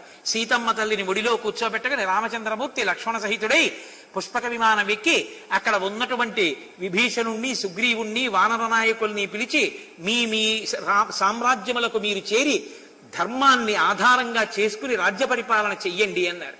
అంటే విభీషణాదులు అన్నారు, రామా మాకు అయోధ్యకి వచ్చి పట్టాభిషేకం చూడాలని కోరికగా ఉంది అన్నారు. అయ్యో దానికేం పోయింది, 2 ఎక్కండి అన్నారు. వానరులు రాక్షసులు అందరూ విమానం ఎక్కారు. ఎంతమంది ఎక్కినా ఒకళ్ళకి చోటు ఉంటుంది. విమానం పైకి లేచింది. లంకాపట్టణం నుంచి విమానం వెళ్ళిపోతోంది. సీతమ్మ తల్లిని ఒళ్ళో కూర్చోపెట్టుకుని కిటికీలోంచి చూపిస్తున్నారు రామచంద్రమూర్తి. సీత చూశావా, అదిగో లంకాపట్టణం యొక్క యుద్ధ భూమి. ఆ యుద్ధ భూమిలోనే నేను రావణాసురుణ్ణి పడగొట్టాను. అదిగో రావణుడు కాలిపోయి బూది అయిపోయినటువంటి ఆయన అంత్యేష్టి సంస్కారం జరిగిన భూమి. ఇది కుంభకర్ణుణ్ణి చంపిన భూమి. ఇది ఇంద్రజిత్తుని సంహరించిన భూమి. ఇది ఆయన హోమం చేసినటువంటి న్యగ్రోధం. ఇదిగో ఈ సముద్రపు టొడ్డునే కుంభకర్ణుడి శరీరం పడిపోయింది. ఇదిగో సముద్రం మీద కనపడుతున్న సేతువు. ఈ సేతువుని నిర్మాణం చేసే మేమందరం 100 యోజనముల సముద్రాన్ని దాటాం. ఇదిగో ఉత్తర తీరం. సీత, ఇక్కడే నేను 3 రాత్రులు భూశయనం చేసి సముద్రుణ్ణి వేడుకున్నాను. సముద్రుడు అనుగ్రహించకపోతే అప్పుడు బాణాన్ని సంధించాను. ఇదిగో సీత, చూసావా, ఇదే కిష్కింధ. ఈ కిష్కింధ పట్టణంలోనే నేను సుగ్రీవుడితో స్నేహం చేసుకుని వారిని సంహరించి సుగ్రీవ పట్టాభిషేకం చేశాను అనేటప్పటికీ సీతమ్మ అందుట ఆగండి, విమానం వెళ్ళిపోతోంది. ఈ కిష్కింధలో సుగ్రీవుడి భార్య తార, రుమా ఉంటారు కదా, ఆ వానరకాంతలందరినీ కూడా ఎక్కించుకుందాం అందుట. అయ్యో అదెంత పని, మళ్ళీ విమానం కిష్కింధలో దింపారు. సుగ్రీవుడు పరుగున అంతఃపురానికి వెళ్ళాడు. మనందరం పట్టాభిషేకానికి వెళ్ళాలి, రండి అన్నాడు. వెంటనే సీతమ్మని చూడాలన్న ఉత్సాహంతో వాళ్ళందరూ కామరూపిణులు కాబట్టి నరకాంతలుగా మారిపోయి చీరలు కట్టుకుని మంచి ఆభరణాలు పెట్టుకుని గబగబా పరిగెత్తుకొచ్చి సీతమ్మ పక్కన కూర్చున్నారు. మళ్లీ విమానం ఎగిరింది, కిష్కింధ మించి వెళ్ళిపోతోంది. ఇదిగో సీత, చూశావా, ఇదే నేను విరాధుణ్ణి సంహరించిన భూమి. ఇదే సీత, చూశావా, నీ నుంచి విడిపోయిన తరువాత నేను కబంధుణ్ణి సంహరించిన భూమి. ఇక్కడే నేను శబరిని కలుసుకున్నాను. ఈ పంపా తీరంలోనే నేను శోకాన్ని పొందాను. ఇదిగో చూశావా, ఇక్కడే మనందరం కలిసి లక్ష్మణ సహితంగా ఉండేవాళ్ళం. ఇదే జటాయువు సంహరింపబడిన భూమి. ఇక్కడే రావణాసుడు నిన్ను అపహరించినటువంటి పంచవటి. ఇదిగో అగస్త్యుడు మనకి దర్శనమిచ్చినటువంటి గొప్ప అగస్త్యుడు నివసించినటువంటి ఆశ్రమం. ఇదిగో గోదావరి, ఇదిగో పంచవటి. ఇక్కడే మనం మొట్టమొదట వచ్చి ఉన్నాం. ఇక్కడికే భరతుడు ఆ తల్లులతోటి మిగిలినటువంటి సైన్యంతో వస్తే బెంగ పెట్టుకుని ఇక్కడి నుంచి బయలుదేరి పంచవటికి వెళ్ళిపోయాం. ఇదిగో సుతీక్ష్ణుని యొక్క ఆశ్రమం. సీత, ఇదిగో ఇది దాటిన తర్వాత భారద్వాజాశ్రమం. మొట్టమొదట మనం ఈ భారద్వాజాశ్రమానికే వెళ్ళాం. అనేసరికి ఒక్కసారి భారద్వాజాశ్రమంలో విమానాన్ని దింపి లోపలికి వెళ్ళారు. ఆయన దర్శనం చేసుకున్నారు. వెంటనే ఆయన చూడకుండానే చదివేశాడు, రామా, నాకన్నీ తెలుసు. పంచవటి చేరావు, సీతాపహరణం జరిగింది, బెంగ పెట్టుకున్నావు, చాలా కష్టపడ్డావు, సుగ్రీవుడితో స్నేహం చేశావు, వాలిని చంపావు, సుగ్రీవుడికి పట్టాభిషేకం చేశావు, హనుమ సీతమ్మ జాడ కనిపెట్టారు, వానర సైన్యంతో బయలుదేరావు, సముద్రానికి సేతువు కట్టావు, కాంచనలంక చేరావు, రాక్షస సంహారం చేశావు, విభీషణుణ్ణి రాజ్యమునందు ప్రతిష్ఠించావు, సీతమ్మ కోరిక మేరకు వానర స్త్రీలను కూడా ఎక్కించుకున్నావు. ఇంతమంది కలిసి పట్టాభిషేకానికి ఎడుతున్నారు. నన్ను చూసి పెడదామని ఇక్కడ దిగావు, అవునా అన్నారు. చాలా సంతోషం త్రికాలజ్ఞులు మహానుభావ, మీకు తెలియంది అన్నారు. దానితో పాటు నాకొక్క మాట చెప్పండి, మా భరతుడు కుశలమా, మా తల్లులు కుశలమా, అక్కడ ఉన్నవారందరూ కుశలమా అన్నారు. అందరూ కుశలమే, నీ గురించి ఎదురు చూస్తున్నారన్నారు. హనుమని పిలిచారు. నాయనా, ఇక్కడి నుంచి నువ్వు ఉత్తరక్షణం బయలుదేరి గంగా తీరంలో నాకు ప్రాణ సమానమైన సన్నిహితుడు గుహుడు ఉన్నాడు. ఆ గుహుడి దగ్గరికి వెళ్ళి నా క్షేమ సమాచారం చెప్పి భరతుడు కుశలంగా ఉన్నాడా కనుక్కుని అక్కడి నుంచి నందిగ్రామానికి వెళ్ళవలసినటువంటి దారిని నీకు గుహుడు చూపిస్తాడు. అక్కడి నుంచి నువ్వు నందిగ్రామానికి వెళ్ళు, భరతుడు ఉంటాడు. భరతుడికి నా విజయ వార్తలన్నీ చెప్పు, నేను తిరిగి వస్తున్నానని చెప్పు. చెప్పినప్పుడు భరతుడి ముఖ కవళికలను బాగా పరిశీలించు. ఇన్ఛార్జి పోస్ట్ అయినా ప్రమాదకరం కదా, అధికారమునందు వ్యామోహం కలుగుతుంది. కాబట్టి ఇన్నాళ్లు నా పనుపున పరిపాలించాడు కాబట్టి అధికారమునందు ఒకవేళ వ్యామోహం పొంది ఉంటే వెంటనే వచ్చి నాకు చెప్పు, నేను రాజ్యం భరతుడికి వదిలిపెట్టి తాపసిగా జీవిస్తానన్నాడు. వెంటనే హనుమ ఆ గంగా తీరంలో ఉన్న గుహుడి దగ్గరికి వెళ్ళి క్షేమ సమాచారం అడిగి నందిగ్రామానికి వెళ్ళాడు. భరతుడు సంతోషంగా రామపాదుకలను అర్చించి రాజ్యాన్ని చక్కగా సుసంపన్నంగా పెంచి పోషిస్తున్నారు. రేపటి రోజున పుష్యమీ నక్షత్రంలో రామచంద్రమూర్తి దర్శనమిస్తున్నారు, వచ్చేస్తున్నారు, భారద్వాజాశ్రమంలో ఉన్నారన్నారు. పరమ సంతోషపడిపోయాడు భరతుడు. మరునాడు ఉదయం ఎప్పుడవుతుందా అని ఎదురు చూశాడు. కాబట్టి వాళ్ళందరికీ కావలసినటువంటి ఆహారం సమకూర్చబడింది. వచ్చేస్తున్నాడు రామచంద్రమూర్తి అన్నారు. ఇంతలో పుష్పక విమానం కనపడింది. పరుగున భరతుడు పాదుకలు పట్టుకుని ఎదురెళ్ళాడు. ఆ విమానం లోపలికి ప్రవేశించి అన్నగారి పాదాల మీద పడ్డాడు. అన్నగారి పాదాలు గట్టిగా పట్టుకుని ఆ పాదుకలు తొడిగి అన్నా, ఎంత కాలానికి దర్శనమిచ్చావన్నా, ఇంతకాలం ఏ రాజ్యాన్ని నువ్వు నాకు అప్పచెప్పావో దాన్ని 10ంతలు వృద్ధిలోకి వచ్చేటట్టుగా జాగ్రత్త చేశాను. నీదైన రాజ్యాన్ని నువ్వు స్వీకరించు అన్నాడు. రామచంద్రమూర్తి అంగీకరించి విమానంలోంచి కిందకి దిగారు. వెంటనే లక్ష్మణ భరత శత్రుఘ్నులు పట్టాభిషేకానికి ఏర్పాట్లు చేశారు. మంత్రులకి పురమాయించారు. ఎక్కడ చూసినా కోలాహలం, సీతమ్మ వచ్చేసింది, రామచంద్రమూర్తి వచ్చేశారు, రేపే పట్టాభిషేకం అన్నారు. గబగబా ఏర్పాట్లు జరుగుతున్నాయి. ఎక్కడ చూసినా రామో రామో రామ, ఎవరి ముఖంలో చూసినా సంతోషం, ఎవరి కళ్ళల్లో చూసినా సంతోషం, ఎవరి నోట విన్నా అదే మాట, ఎక్కడ విన్నా రేపే రామపట్టాభిషేకం, రేపే రామపట్టాభిషేకం. ఆ రోజు అక్కడ అయోధ్యలో ఏ వాతావరణం ఉందో ఇవాళ ఇక్కడ ఈ అయోధ్యలో అదే వాతావరణం ఉంది. కాబట్టి తెల్లవారితే మనం రామచంద్రమూర్తికి పట్టాభిషేకం. మళ్ళీ మళ్ళీ చెప్తున్నానని మీరు అదేంటి ఏమి మాకు జ్ఞాపకం ఉండదు అనుకుంటున్నాడా? అనుకోవద్దు. రేపు తెల్లవారుజామున 5 అయ్యేటప్పటికి రామనామ క్షేత్రానికి మనందరం చేరుకోవాలి. అక్కడి నుంచి మొట్టమొదట రహదారులు తుడిచేటటువంటి వాళ్ళు, ఆ సేవ చేసుకునేటటువంటి వాళ్ళు హరిప్రసాద్ గారు ఎవరికి ఇచ్చారో వాళ్ళు బయలుదేరుతారు. వాళ్ళ వెనకాతల మంగళవాయిద్యాలు, వీళ్ళ కన్నా ముందు గోవులు నడుస్తాయి, ఆ వెనక మంగళవాయిద్యాలు నడుస్తాయి. మంగళవాయిద్యాలు వెనకాతల వేద పండితులు నడుస్తారు, మంగళవాయిద్యాలకి ముందు ఊరి పెద్దలు నడుస్తారు, ఆ వెనక కన్యపిల్లలు, వాళ్ళ చేతుల్లో మధుర పదార్థాలు, కన్యపిల్లల వెనక సువాసినులు, సువాసినుల చేతుల్లో పాత్రలు, పాత్రలలో పరిమళ జలాలు, ఆ పరిమళ జలాలు రాజారాముడు పట్టాభిషేకానికి వస్తుంటే చల్లుతూ ఉంటారు. చల్లుతుండగా అందరూ రామనామము రామనామము రమ్యమైనది రామనామము అంటుండగా ఆ మధ్యలో రథం మీద పట్టాభిషేకానికి వస్తున్నటువంటి సీతారామ లక్ష్మణ హనుమలు, వాళ్లతో కలిసి ఆ వెనకాతల మళ్ళీ సువాసినులు సమస్త దేవతలకు ఆహ్వానం పలుకుతూ పేలాలు జల్లుతుంటారు. ఆ వెనక పురుషులు కూడా కొంతమంది పిండి వంటలు పట్టుకుని ఇంతమంది బయలుదేరి మళ్ళీ చివర ఊరి పెద్దలు ఉంటారు. ఊరిరిగింపు అంతా తిరిగి చక్కగా 1 గంట తర్వాత ఆలయ ప్రాంగణంలోకి ఈశాన్య ద్వారంలో లోపలికి ప్రవేశించిన తర్వాత అదిగో అక్కడ మంటపం వేసి ఋత్విక్కులు సిద్ధం చేశారు. 500 నదుల జలాలు, 4 సముద్ర జలాలు, ఇన్ని నదీ జలాల్ని ఆవాహన చేస్తారు మంటపంలోకి. కొద్ది యథార్థంగా నదీ జలాలు సముద్ర జలాలు తెప్పించారు. ఈ నదీ జలాలు సముద్ర జలాలు అన్నిటినీ కూడా ఓషధులను కలిపి ఉంచుతారు. కలిపినటువంటి వాటిని రేపు సీతారాములకు లక్ష్మణస్వామికి అభిషేకం అవుతుంది. నిజమూర్తికి యథార్థంగా పట్టాభిషేకంలో చేసినట్టే అభిషేకం చేస్తారు. ఈ అభిషేకం చేసేటప్పుడు ఒక కన్య, చిన్న పిల్ల చక్కగా పట్టుబట్టలు కట్టుకుని ఒక కలశ పట్టుకుని కన్య పిల్ల వెడితే ఆ కలశ అందుకుని అభిషేకం చేస్తారు. మామూలు అభిషేకంలో చెయ్యనిది పట్టాభిషేకంలో చేసేటప్పుడు కన్యపిల్ల తెచ్చినటువంటి ఒక కలశతో కూడా చేస్తారు. కాబట్టి ఆ అభిషేకం కూడా జరుగుతుంది. దాన్ని రేపు ఇదంతా లైవ్ టెలికాస్ట్ చేస్తారు. కాబట్టి మీ అందరూ చక్కగా ఏసీ ఆడిటోరియంలోనూ అక్కడ పట్టాభిషేకానికి వచ్చిన వాళ్ళు ఎక్కడ పడితే అక్కడ కూర్చుని చూసినట్టు మన అందరం చక్కగా పట్టాభిషేకాన్ని, అక్కడ జరిగిన అభిషేకాన్ని చూస్తాం. రామచంద్రమూర్తి గొప్ప గోదానం చేశారు. ఆ గోదానంతో తుల్యమైనటువంటి రీతిలో ఇది ఆవా మేరుపర్వతమా అనబడేటటువంటి ఒక సాధు గోమాతని, ఒక దూడతో వత్సంతో ఉన్న గోవుని తెప్పించారు. దానికి బంగారు కొమ్ములు, బంగారు గిట్టలు, దానికి పట్టుబట్టతో ఆచ్ఛాదన, ఇన్నిటితో ఉన్నటువంటి ఆవుని దూడని ఆ రోజు రాముడు ఎలా దానం చేశాడో అలా రామపట్టాభిషేక సమయంలో అటువంటి ఆవుని దూడని గోపూజ చేసి దానం చేస్తారు. ఆ బంగారు గిట్టలతో బంగారు కొమ్ములతో ఉన్న ఆవుని రేపు మీరు చూడొచ్చు.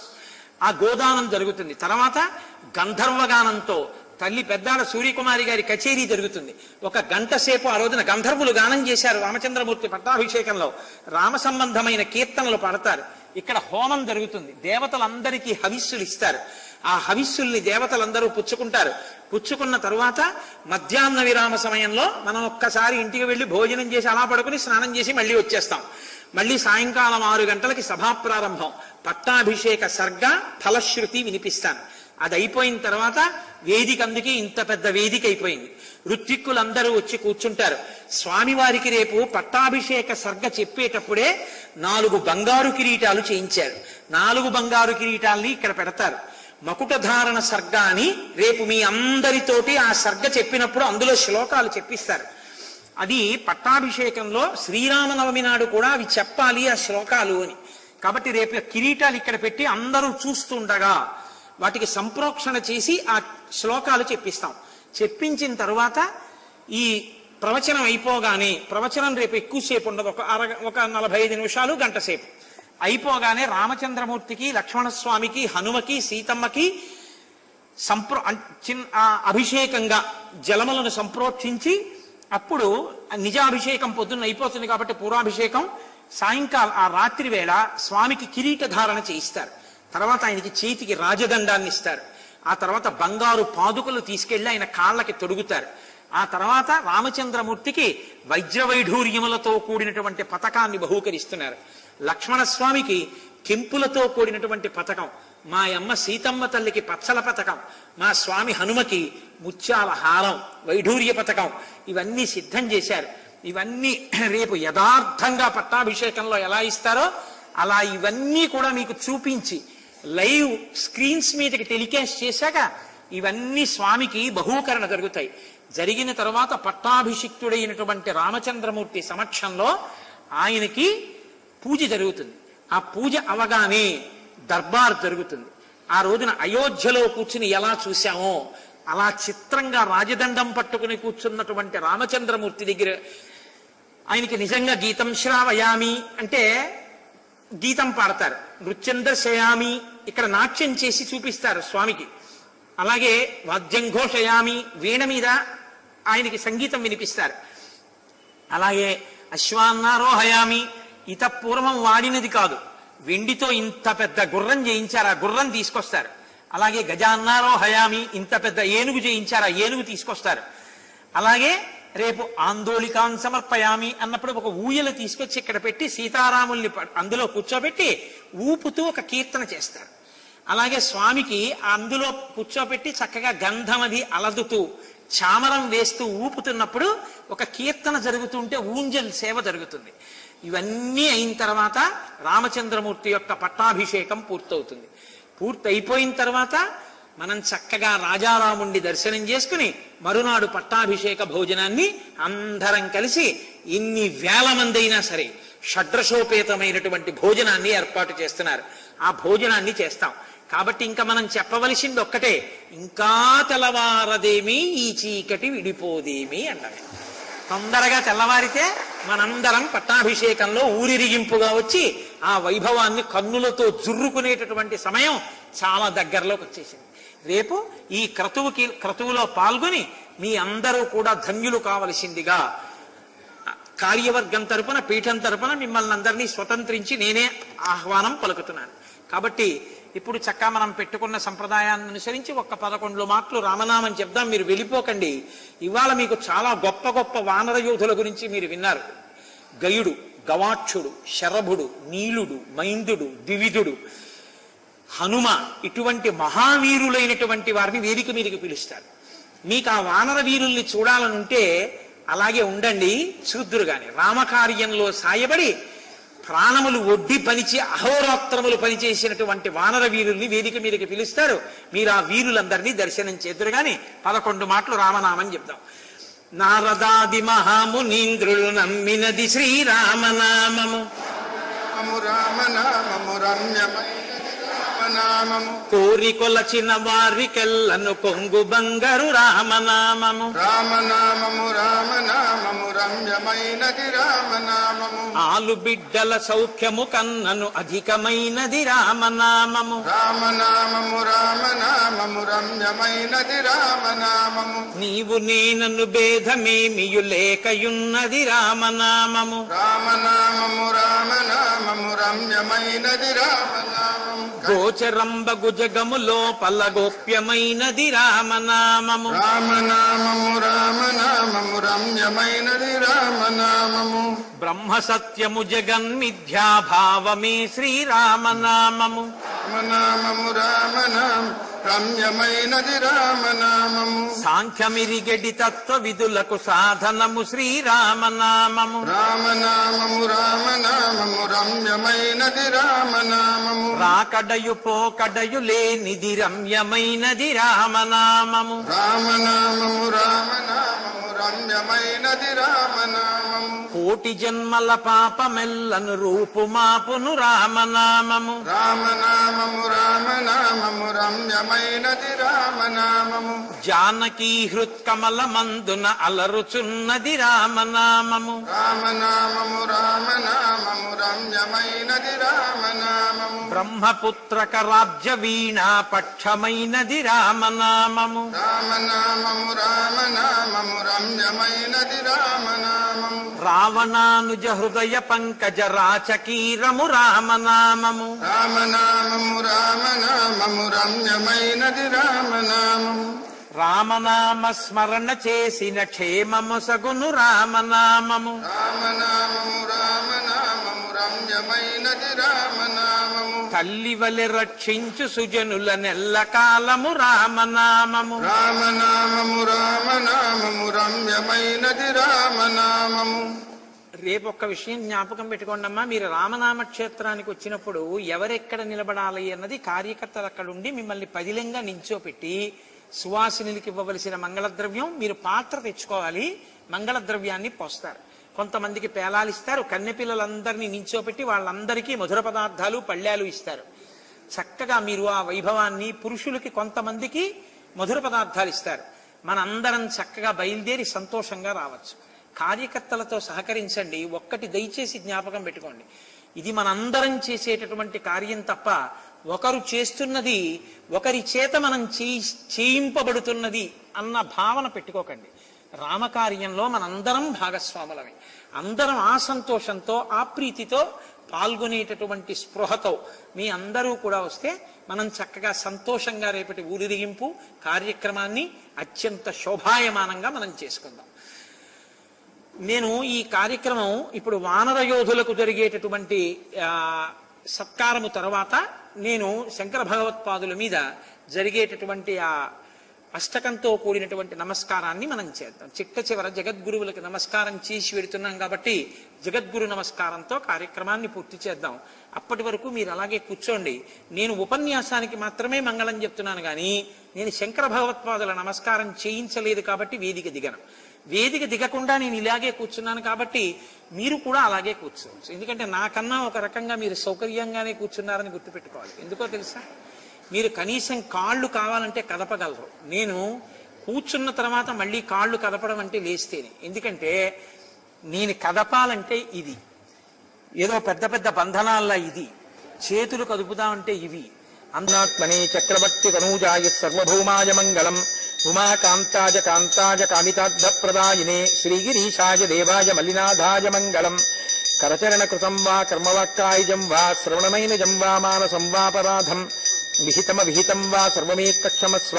శివ శివ కరుణాబ్ధే శ్రీ మహాదేవ శంభో. సర్వం శ్రీ ఉమామహేశ్వర పరబ్రహ్మార్పణమస్తు. స్వస్తి. జై శ్రీమద్ రమణ.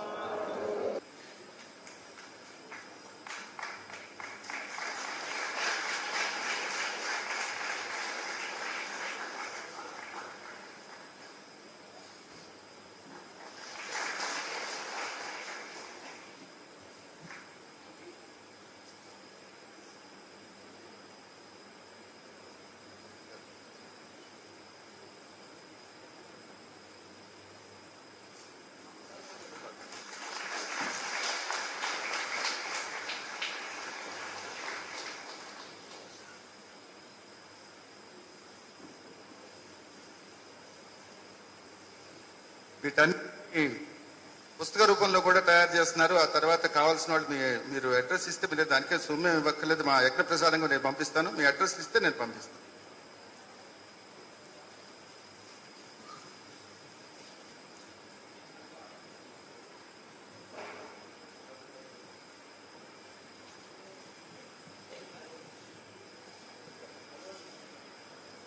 వచ్చేవారు కాదు, మనకి అవకాశం దక్కేది కాదు. పరమేశ్వరుడు వారి ద్వారా ప్రచోదితం చేసి దాన్ని వారిని కారణభూతులు చేశారు. ముందుగా వారిని వచ్చి గురువు గారి దగ్గర నుంచి ప్రసాదం తీసుకోవాల్సిందిగా ప్రార్థన చేస్తున్నారు. శ్రీనివాస్ గారు.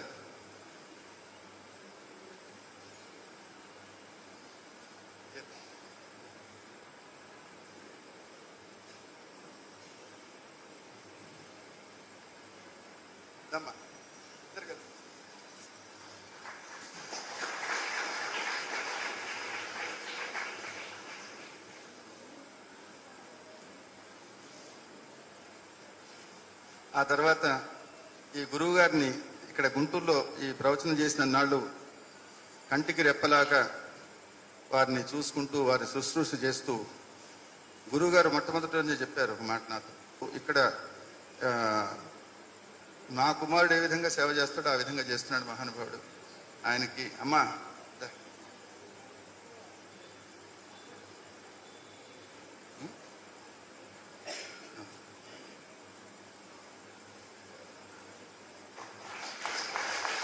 ముందే చెప్పాను మీకు, ఈ 40 రోజులు చక్కగా ఆ నామ సంకీర్తనతో మనందరినీ తరింపు చేసినటువంటి పన్నాల శ్యామసుందరమూర్తిని, వచ్చి గురువుగారి దగ్గర ఆ ప్రసాదం తీసుకోవాల్సిందిగా కోరుకుంటున్నాను.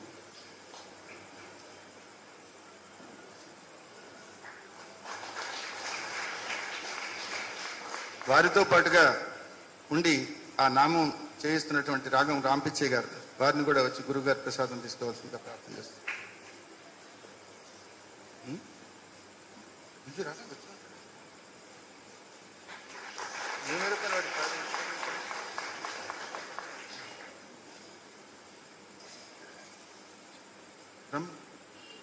ఈ 40 రోజుల నుంచి 42 రోజుల పాటు శ్రీరామ జయరామ జయ జయరామ అనేటువంటి నామాన్ని ఏకాహంగా 24 గంటల పాటు చేయిస్తూ దాన్ని నిర్వహిస్తున్నటువంటి వారు లక్ష్మీనారాయణ లక్ష్మయ్య గారు. ఒక చోట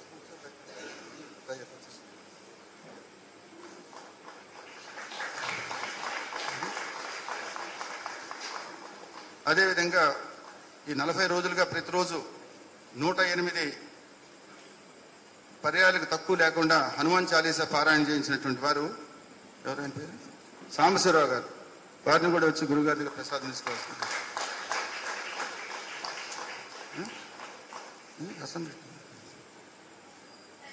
ముందు చెప్పలేదు.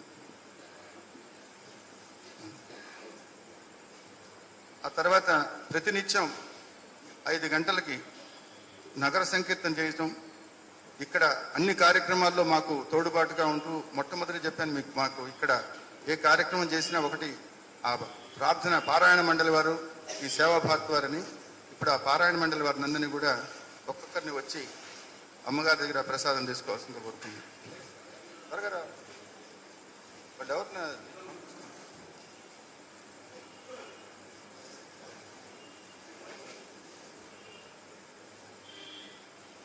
పర్సన్ రమ్మనే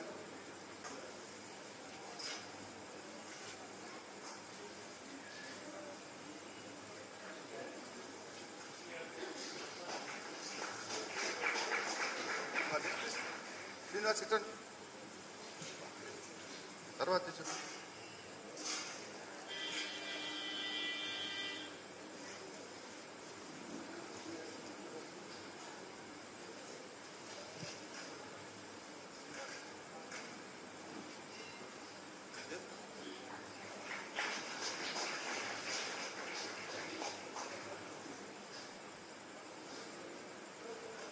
వర్షం వచ్చేయండి.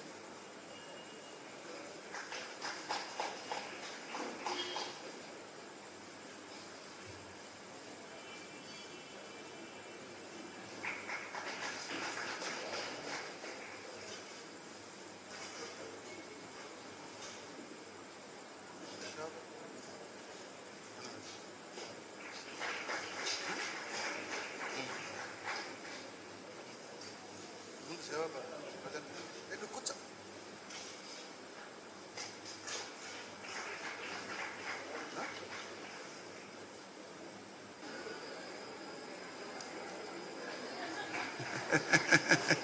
ఆంజనేయుడు వై రామిరెడ్డి గారు రారా, నీ ఫోటో ఎవరైనా తీస్తారా?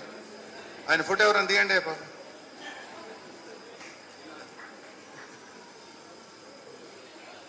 ఏ శ్రీనివాస్ గారు, నువ్వేనా?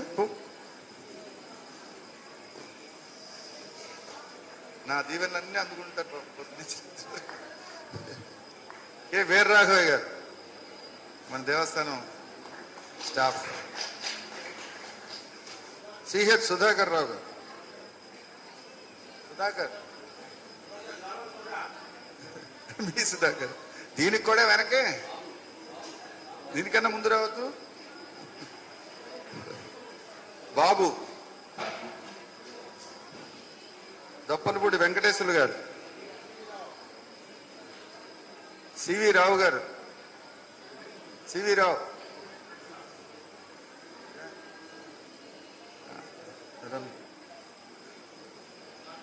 సుబ్బారెడ్డి గారు, సుబ్బారెడ్డి గారు, వెంకటేశ్వరరావు గారు,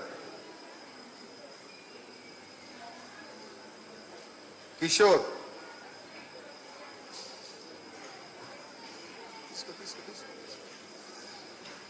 రవి,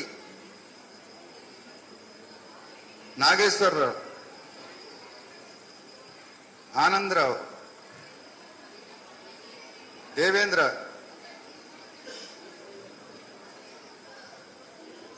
సురేష్, అప్పారావు,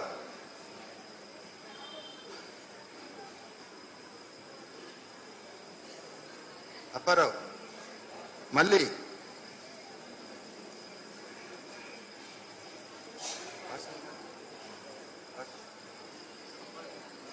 భాష,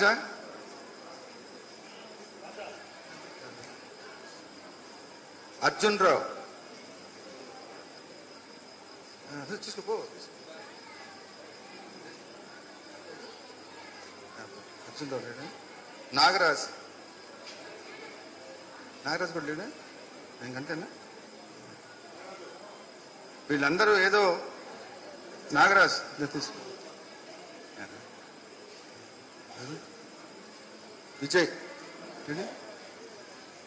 విజయ్ ఉన్నాడంటారు లేదు, మోహన్ రావు, నాని, ఎలక్ట్రీషియన్స్ చంద్ర, నాగేశ్వరరావు,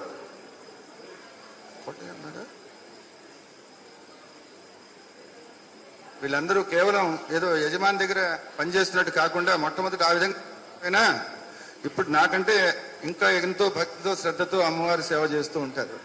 వాళ్ళందరికీ ఆ భగవంతుడు కృప కలగాలని చెప్పి ప్రార్థిస్తాను.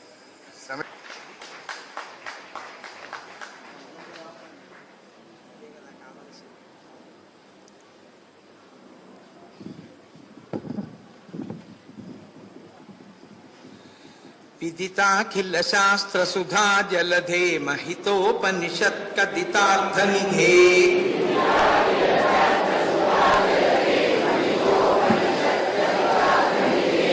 హృదయే కలయే విమలం చరణం భవశంకర దేశిక మే శరణం.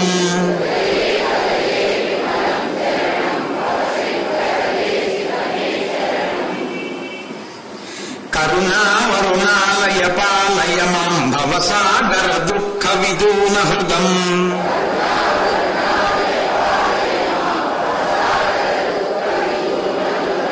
రచయాఖిల దర్శన తత్వవిదం భవశంకర దేశిక మే శరణం.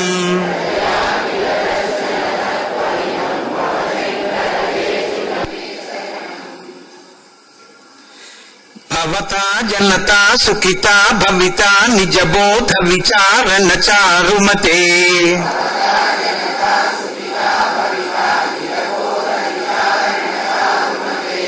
కలయేశ్వర జీవ వివేక విదం భవశంకర దేశిక మే శరణం.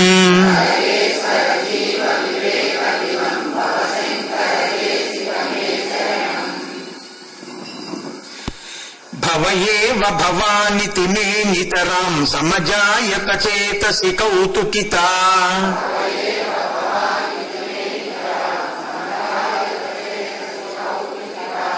మమ వారయ మోహ మహాజలధిం భవశంకర దేశిక మే శరణం.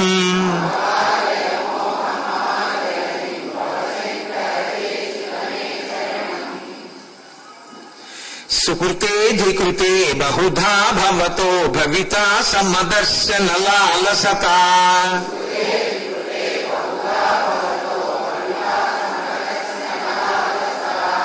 అతిదీనమిమం పరిపాలయ మాం భవశంకర దేశిక మే శరణం.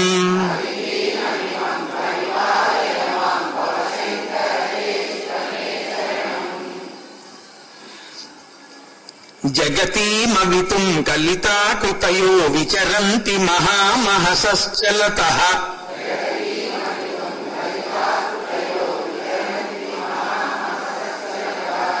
అహిమాంశురివాత్ర విభాసి గురో భవశంకర దేశిక మే శరణం.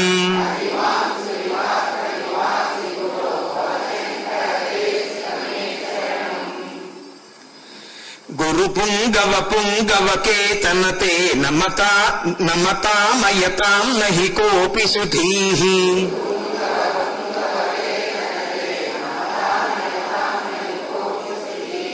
శరణాగతవత్సలతత్వనిధే భవ శంకర దేశిక మే శరణం.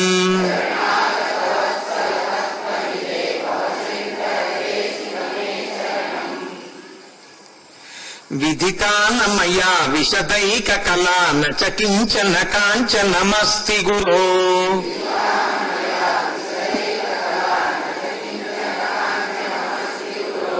ధృతమేవ విధేహి కృపాం సహజాం భవ శంకర దేశిక మే శరణం.